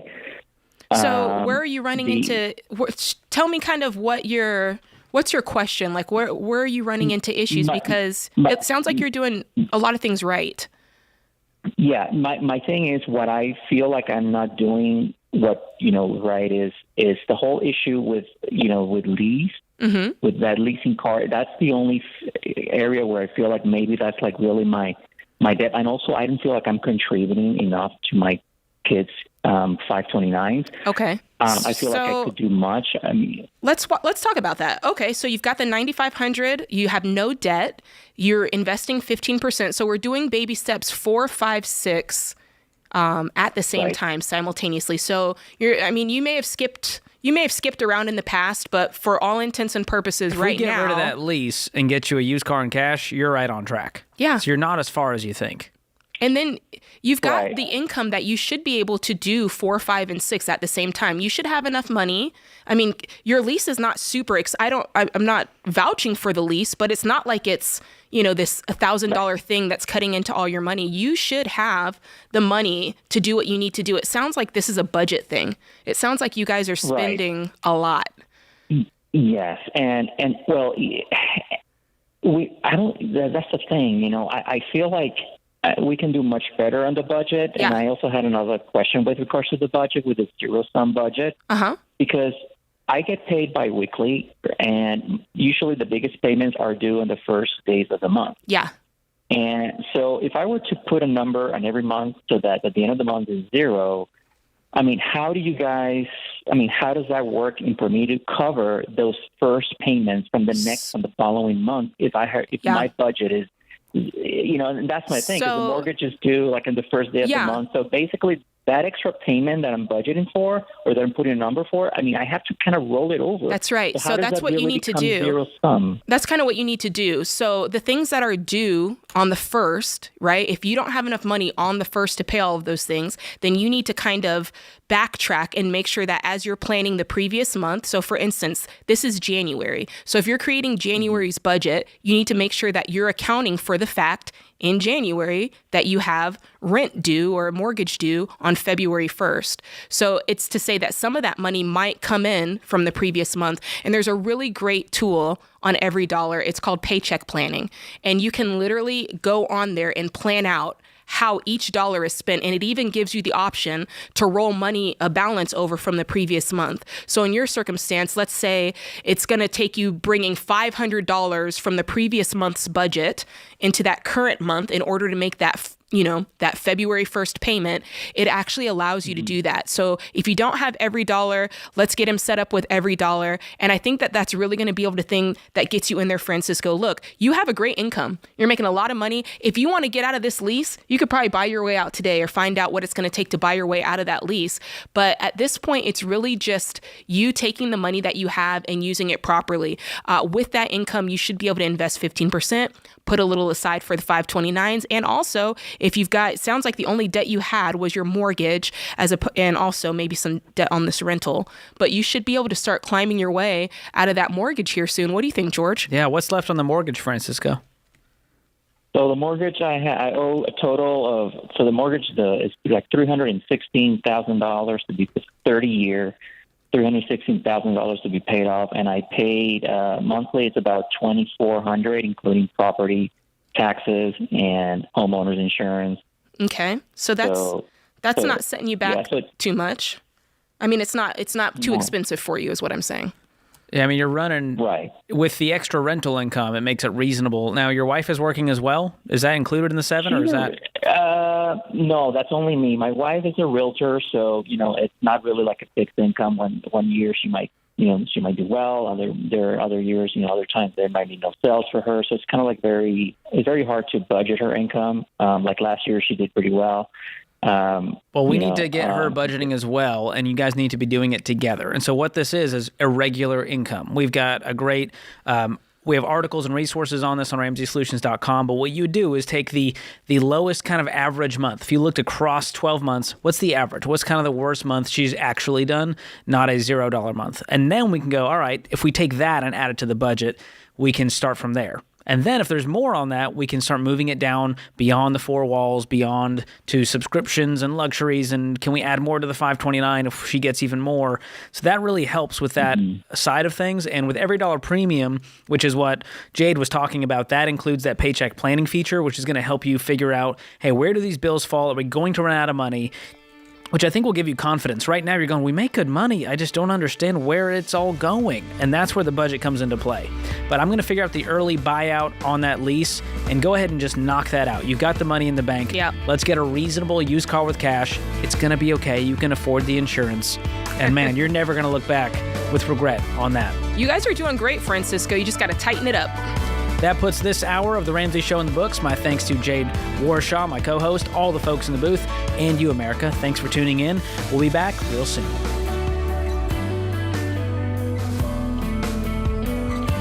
Hey, what's up, guys? It's Jade. If you love the show and want a deeper dive on your money journey, we have a weekly newsletter that gives you trending and helpful articles and tips on following the Ramsey way. Just go to RamseySolutions.com today to sign up for our newsletter. Again, that's RamseySolutions.com to sign up for our weekly newsletter.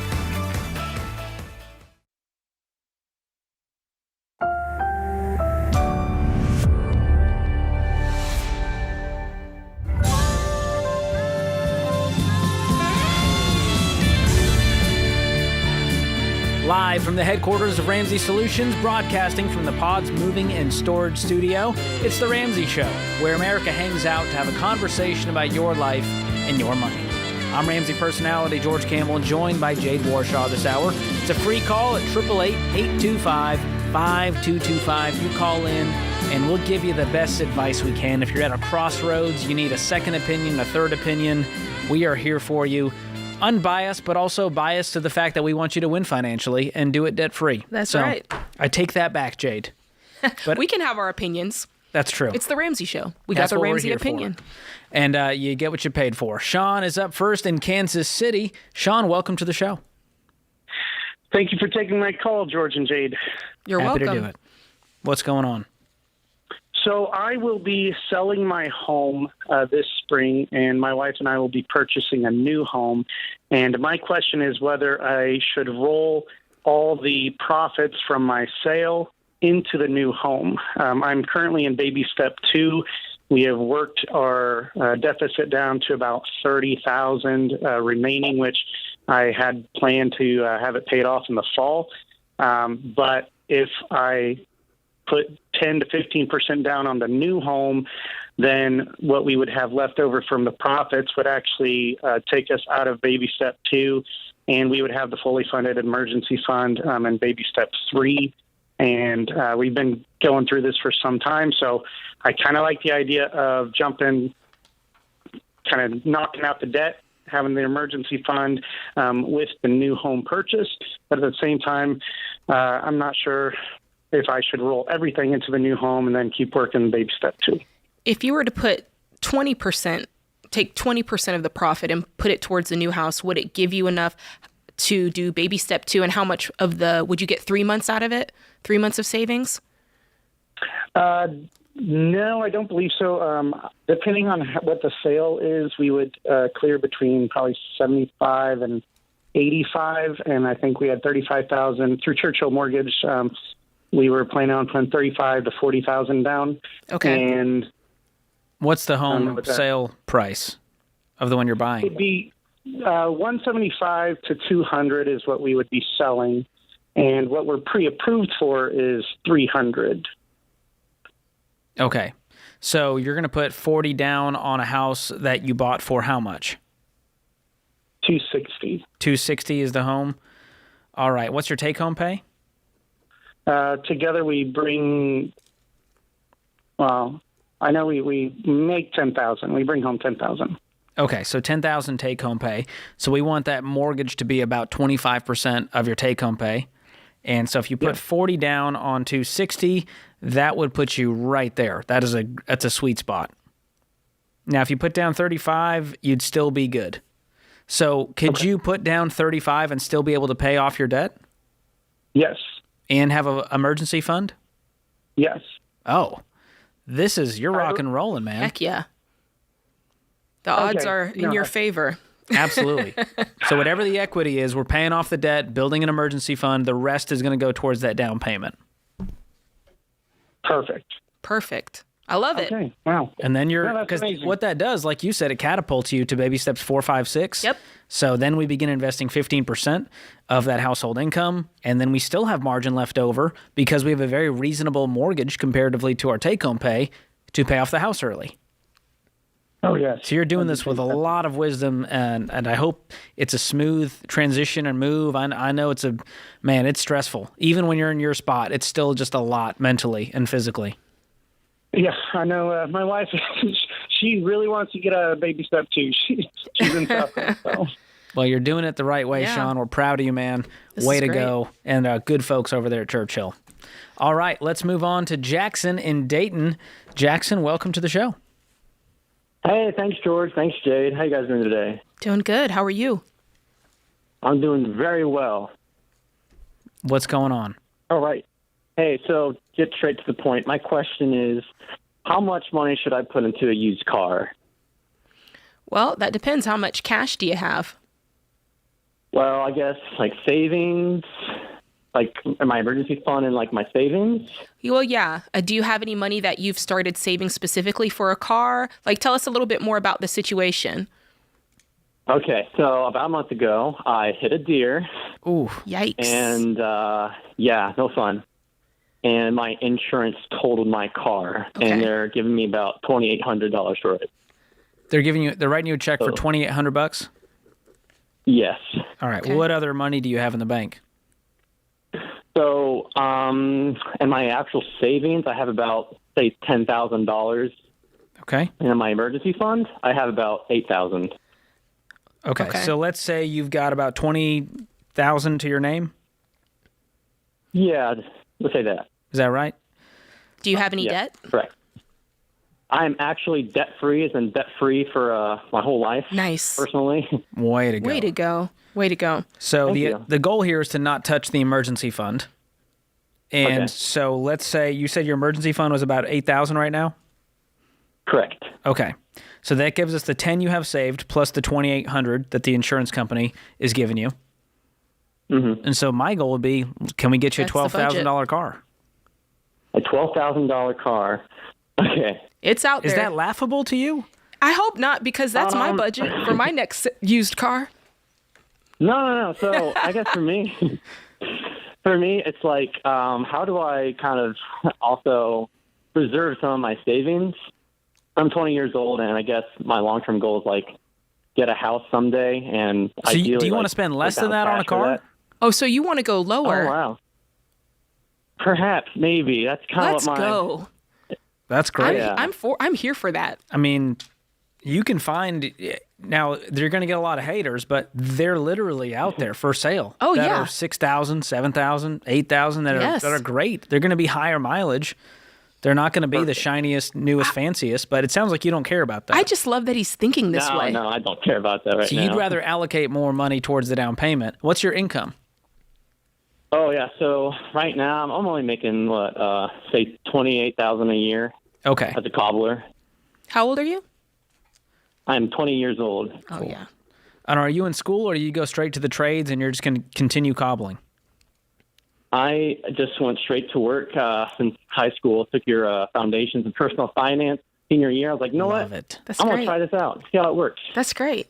And your income is going to go up. I mean, you're 20 years old. You've got plenty of time, whether you continue cobbling and, build that out further. Or if I would consider a side hustle to save up this down payment. You got some time on your hands outside of your cobbling job? Yeah, I do. And a part of my cobbling job is also leather working. Oh, nice. So I've been trying to think of some projects I could do. Jackson, man, you make some cool leather goods and start selling them in the neighborhood on Facebook, on Etsy. You're going to have that down payment saved up in no time. But I'd go start researching the car you want, get a pre-purchase inspection, regardless of where you're buying it from, by a good mechanic, and to make sure you're making a wise decision there. But I don't think you really care about cars. You care more about your future, and I respect that, Jackson. Oh, I respect Jackson. I love the way his mind works. Woo! More of The Ramsey Show coming up.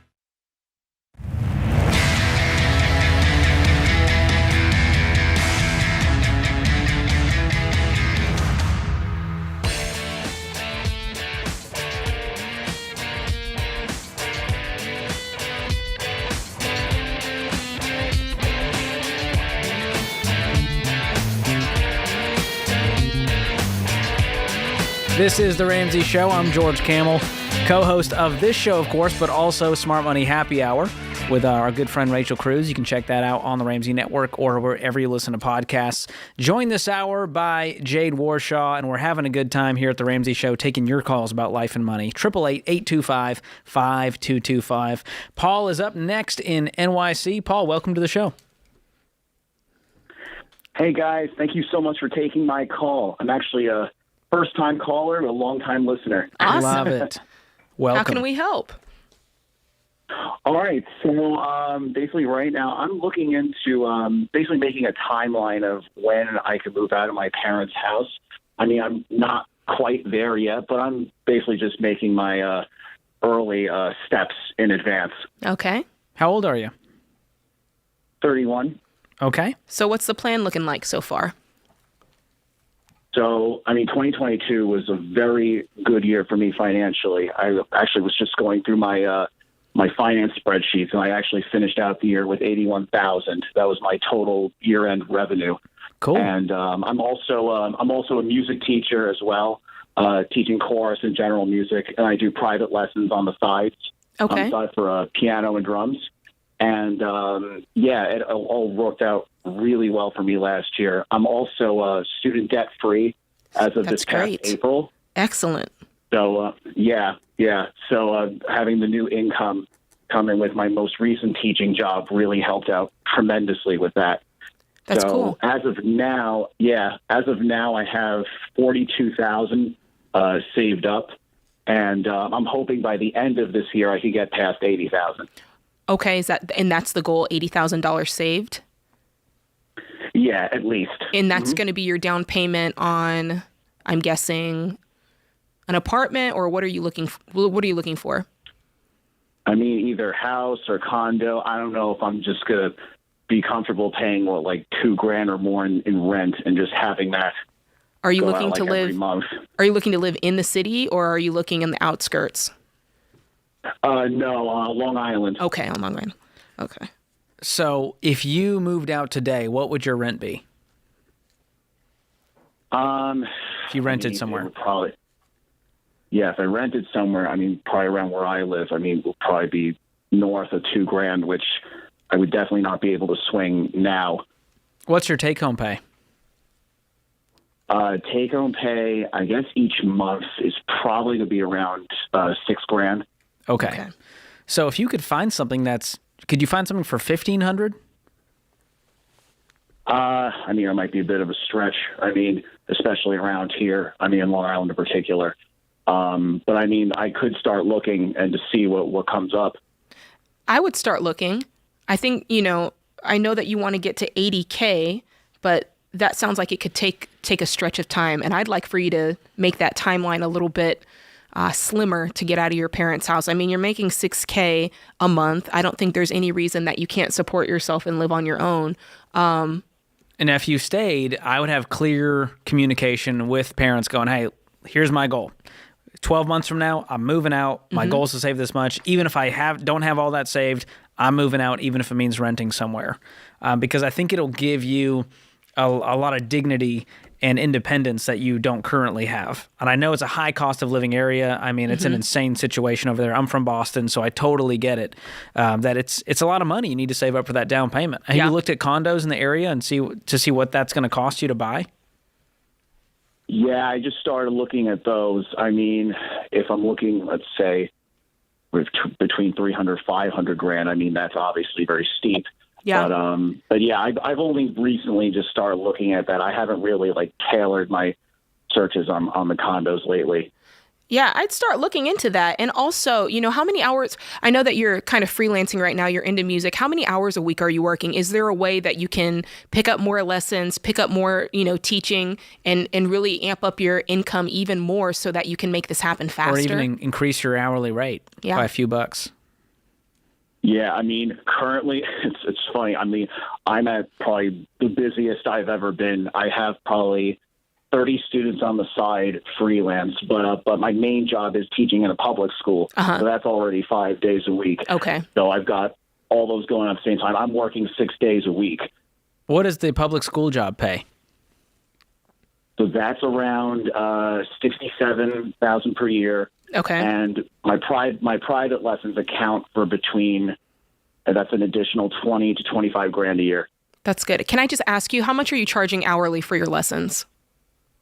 So hourly, it's around, it's split up by half hour, and I teach at two different places where it's around 15 or so per half hour. So we're a little over 30 an hour. That feels super cheap. It's super cheap. Can I just say this? Can you teach me, Paul? I mean, goodness gracious. I did lessons. Paul, I did lessons for years. My husband did bass lessons and keys lessons, and I taught piano and voice lessons. And I only did hour blocks, and I charged $1 a minute, so it was at least $60. And then after I had a certain block of students, which you have more than I had, I charged $100 an hour. And if you're teaching music and you know how to play music, you know your stuff. You need to charge more money, dude. Paul, think about this. If you raised your rates to 30 for a half hour, you could do half the work for the same amount of money. Yeah. And no one would bat an eyelash. Exactly. Yeah, the only problem is it's within two places, like two separate businesses. I'm not teaching private lessons on my own anymore. I think that you can, Paul. I think there's major opportunity here. And here's the thing. I think that when you get out of your parents' house, there is a certain level of comfort and security when you know you got a place, you've got that place, right? Mom and dad, I can just pull in the driveway and it's there. But when you start having your own place and you got to hit that rent, I think that is going to motivate you in ways that you're going to become much more innovative, because necessity is the mother of invention. When you need to get that money, you need to make that money, you will start start having ideas, and you will start making those ideas happen because you have no choice but to make those ideas happen. So I think, Paul, for you, for your music business, for your lessons to take off, I actually think that getting out of your parents' house is going to be essential for you. And I hope that you make that move sooner than later. Absolutely. And I mean, Paul's just like a likable guy. Yeah. We're just rooting for Paul. He I is the am. main character, and we want to see Paul win. And by the way, I want to see him raise his prices, George. Yes. And this is a great reminder that you don't get a pass on math because you live in a high cost of living area. True that. And so if you want to live in New York City, Long Island, Boston, LA, you name it, you got to make more in order to still hit your money goals, or you got to show up there and with a whole bunch of money, which most people don't have. But looking at the numbers here, getting a condo even for $300,000 with 80 down, that's still $2,200 a month almost. Yeah. On that 15-year, which is the only mortgage we'd ever recommend you have, because the That's goal is right. to get out of debt, not be in it twice as long. And he might have to rent, and that's all right. And so that was Renting my is thing. not He a may bad need to thing. rent and keep saving, do the side hustle for one more year, save up another 20, use all the side hustle money in his savings, get to $100,000 as a down payment. Yes. And I bet you this, when Paul gets out of Mama and Papa's house, he might meet himself a nice fine lady. Oh. You know what I'm saying? That he wow. I'm just guessing.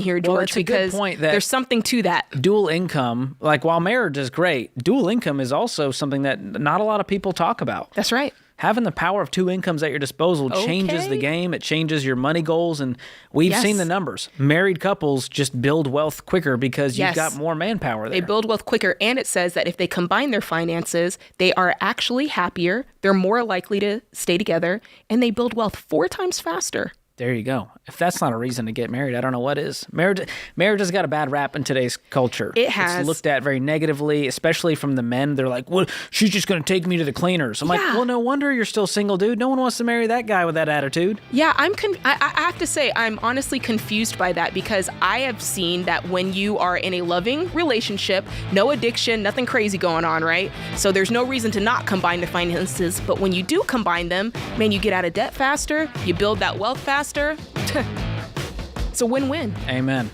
Hey, more of your calls coming up. We want to hear from you. Join the conversation at 888-825-5225. This is The Ramsey Show.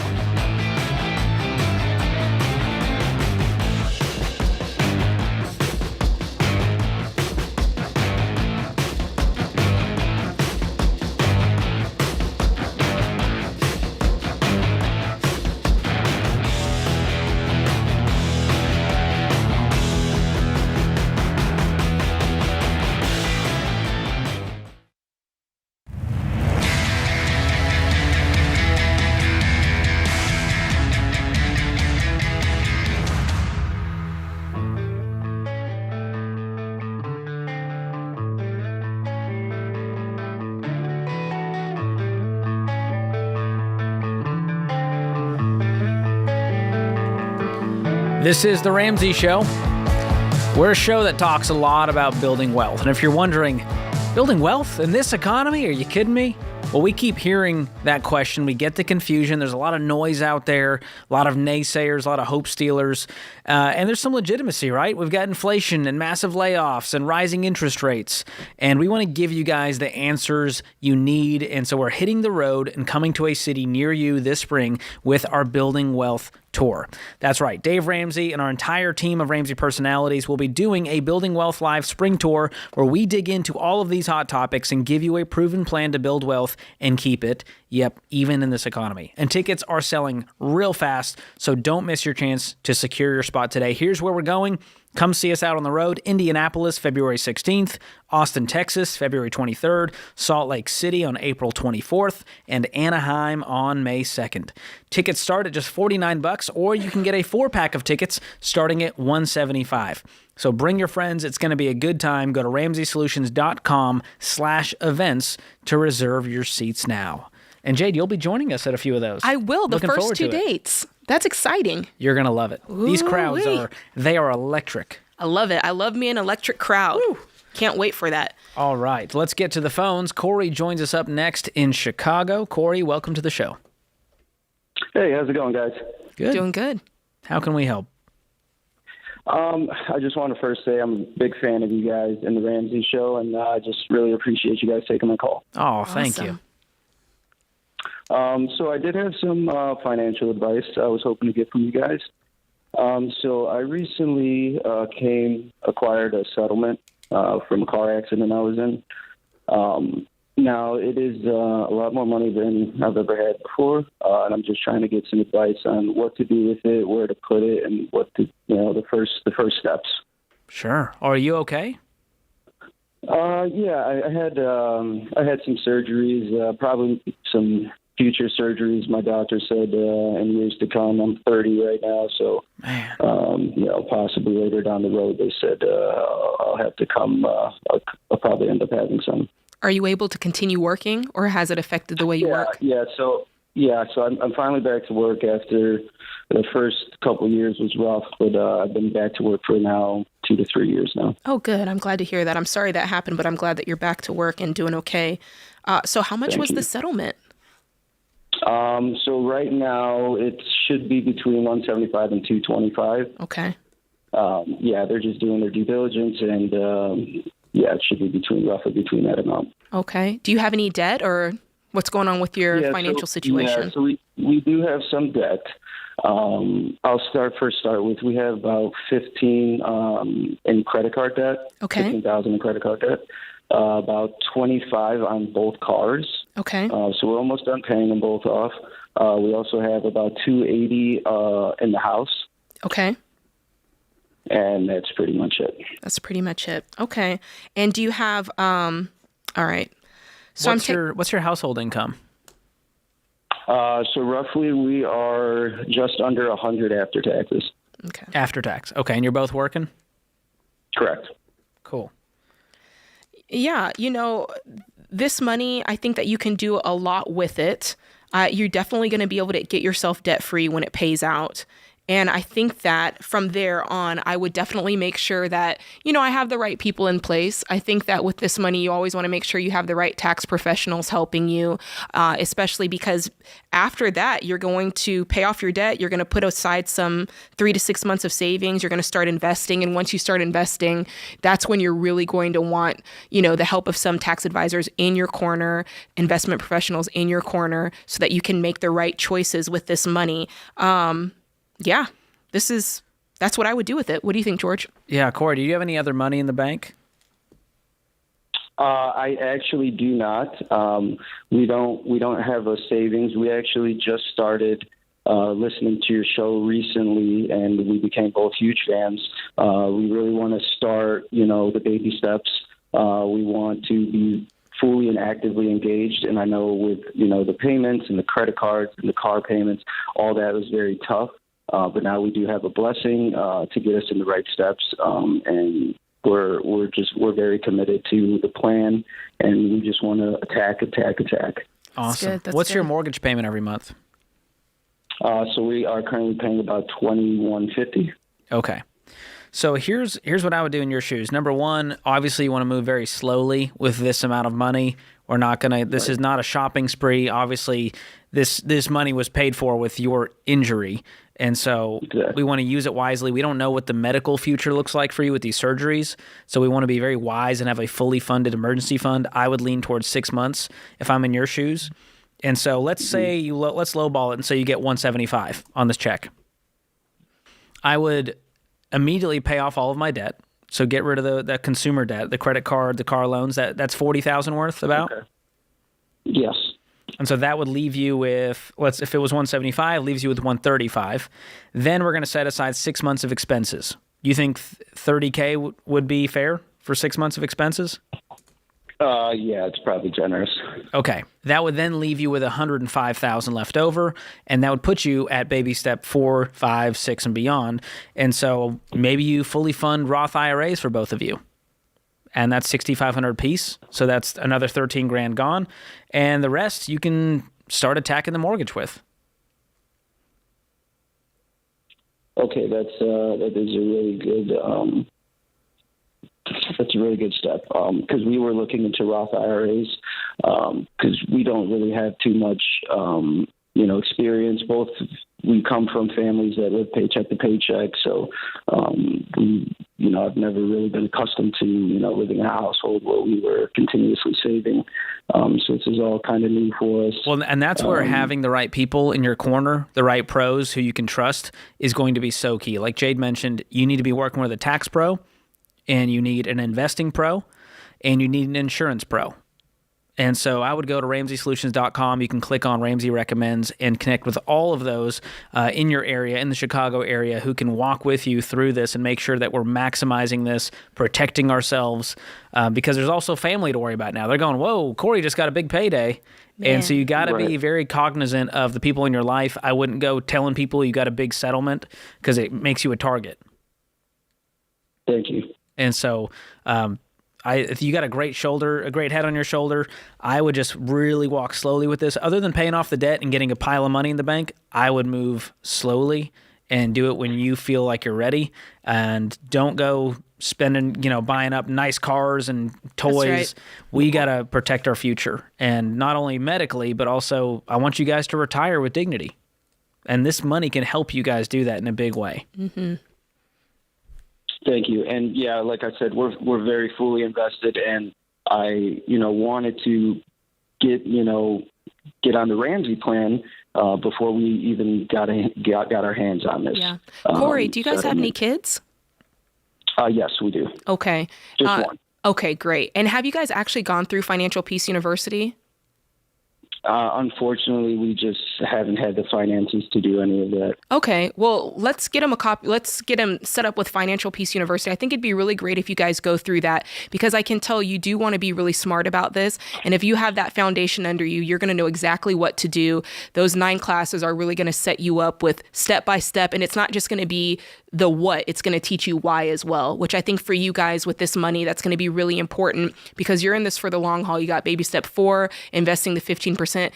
Baby step 5, you're going to be able to start putting away for your kids' college, and then on to baby step 6 and 7. So you guys have a really great financial future in front of you. And like you said, this accident, it sucks, but you got this settlement, and now it's kind of setting you up for a better situation here. So like it's George the card said, we were dealt. So let's just use it wisely. And in Financial Peace University, the investing lesson, the insurance lesson is going to leave you with so much confidence and less confusion about my future and what should I be doing. And there's so many voices out there, and there's so many options out there.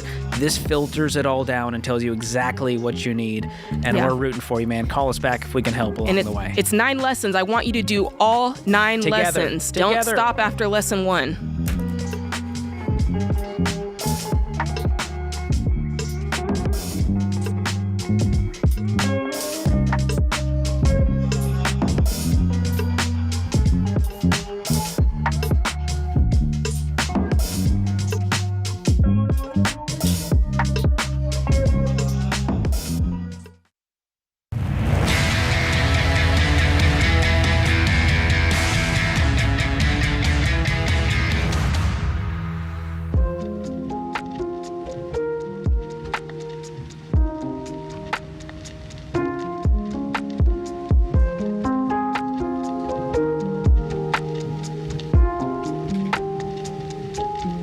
This is The Ramsey Show. Our scripture of the day comes from Galatians 5:14. For the whole law is fulfilled in one word: you shall love your neighbor as yourself. The great Reverend Dr. Martin Luther King Jr. once said, darkness cannot drive out darkness. Only light can do that. Hate cannot drive out hate. Only love can do that. Love it. Good stuff. Love that. From MLK there. All right, let's go to the phones. Jalen joins us in Tupelo, Mississippi. Jalen, welcome to the show. Hey, guys. How you doing today? Doing good. How are you, Jalen? I'm doing good. How can we help? So just a quick rundown. I'm 23 years old. I make about $50,000 a year, and I'm trying to clean up a big car mistake. Okay. How big?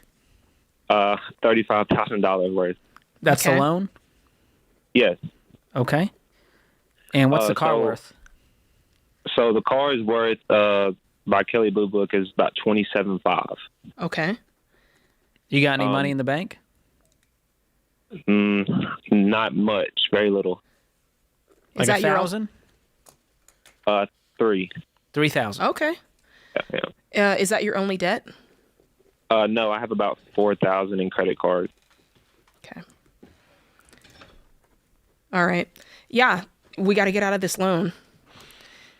If I'm you, I'm definitely going to get out of that loan. It's too much of your income, and if I'm you, in this case, it's worth, you've got $8K in the bank. No, you've got $3K in the bank. So in this case, I would sell it and I would take out a small little, go to a credit union and take a small loan out for that $5K that you're upside down. And, at that point, it's worth it for you to get out of $35,000 of debt. And then you can take the money, from there, we're going to try to get a cash car after that. Yeah, how does that sound to you? That would be my next question. I've already looked at the possibility of getting a loan, and I actually already have a loan. I'm just yet to sign the papers. What do you mean you have a loan? What kind of loan is this? It's a consolidation loan. Ooh, no. We don't want that. What are you trying to consolidate? You only have two deals here. Well, the cars, I'm not going to get $27,500 for the car. I've looked around at the offers, and I've been offered $25,000, $26,000. From where? So I would still places like just local dealerships. Well, yeah, you don't want to go there. I mean, you need to do some homework and shop everywhere. Go private party, Craigslist, Auto Trader, Facebook Marketplace. Hey, don't do that consolidation. Don't sign that. Don't do that. Okay. It's not helping you. All it is moving around the debt with crappier terms, and it's not going to get you out of debt any faster. It'll just make you feel like you did something. Yeah. How many hours of work are you working? It varies. I'm on salary, so I just work like 5-6 days a week. Okay, I want you to work more because what I want to do, I want to get you out of this debt. And like I said, for me, it's worth getting out of this car loan, but you're going to need to save up a little bit of money before you can do that. So I want you working so hard, bringing in as much cash as you can because I want you keeping the $1K as your starter emergency fund. So that gives you $2K that you may be able to put towards your next car. And I want you to save up a little bit more money so that you can get out of this $35K loan and also be on your way to paying off that other $4K that you have in debt. Right. Okay. I understand. Yeah, I think, it's overwhelming because you're looking at this and it's like, oh my gosh, I just made this huge mistake. And it's really easy to just try to jump into a solution that feels like it's going to solve everything for you instantly. But let me tell you, consolidation, it's really not the way. A lot of times you end up getting a bigger interest rate on whatever the consolidation is because it's based on your credit score. They're paying you money. You're paying them money to do something that you can do yourself. They're not going to pay off the debt for you. You still got to pay the debt off. So in this case, it's just not worth it for you at all. Like I said, if it takes for you to get a small loan from a credit union just to bridge that gap between the $35K and, whatever you're able to sell it for, 25, 27.5, it looks like, it's worth it to do that to get out of it. But I also want you to be able to get into a cash car. So let's work like crazy, man. Let's get another 2, 3, 4K saved up and let's get out of this thing and let's get a cash car. It doesn't have to be great. Get yourself a beater that gets you from point A to point B. Do you have a long commute? Actually, I have a work vehicle. What? Oh. Look, dude, you're holding out on us, bro. Can you use that for a while? Not to drive, no. Okay. So what do you use the work vehicle for? Just work. But do you use it to get to work? But you can't get to work in it? Yeah, I do. Okay. So when do you use the personal car? Just on the weekends? Honestly, I hate to say it, but never. Jalen.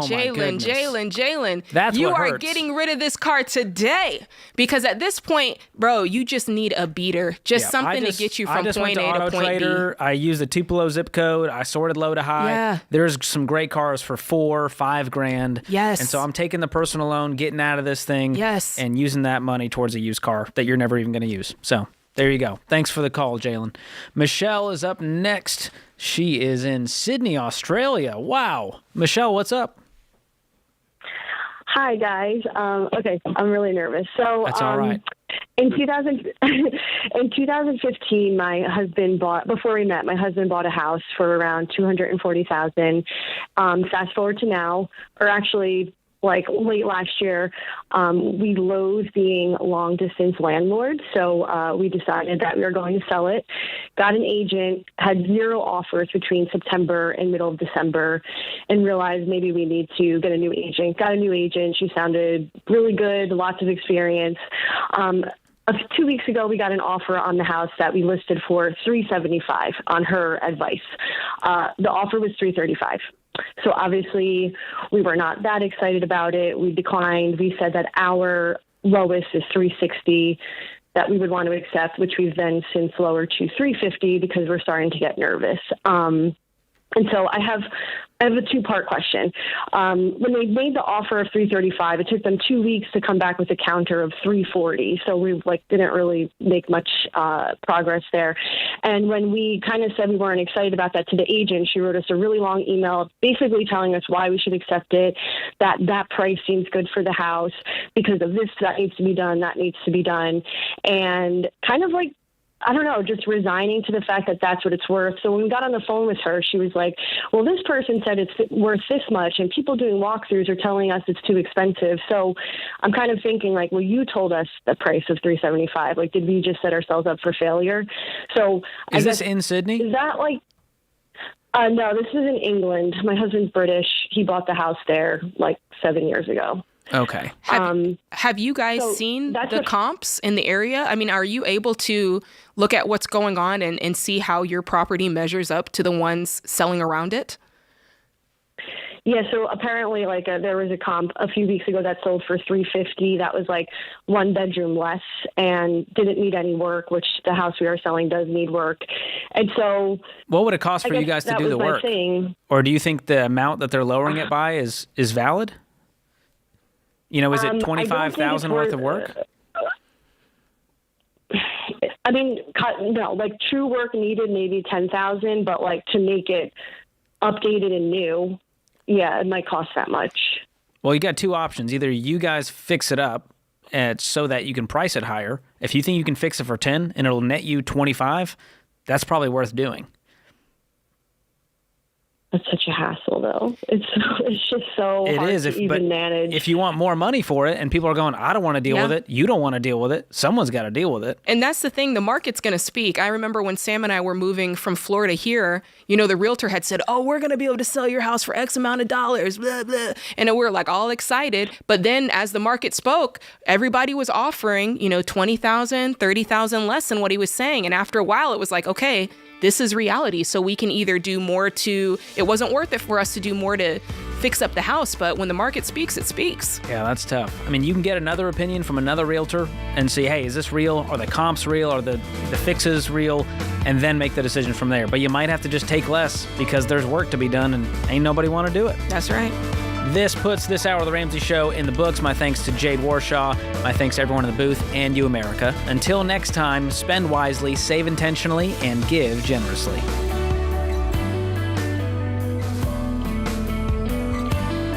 Hey, it's George Camel. If you like what you heard in this episode and want to know more about getting started on the Ramsey baby steps, go to RamseySolutions.com and click on the Get Started button. We'll help you figure out the best next step for you based on your specific situation. That's RamseySolutions.com and click Get Started.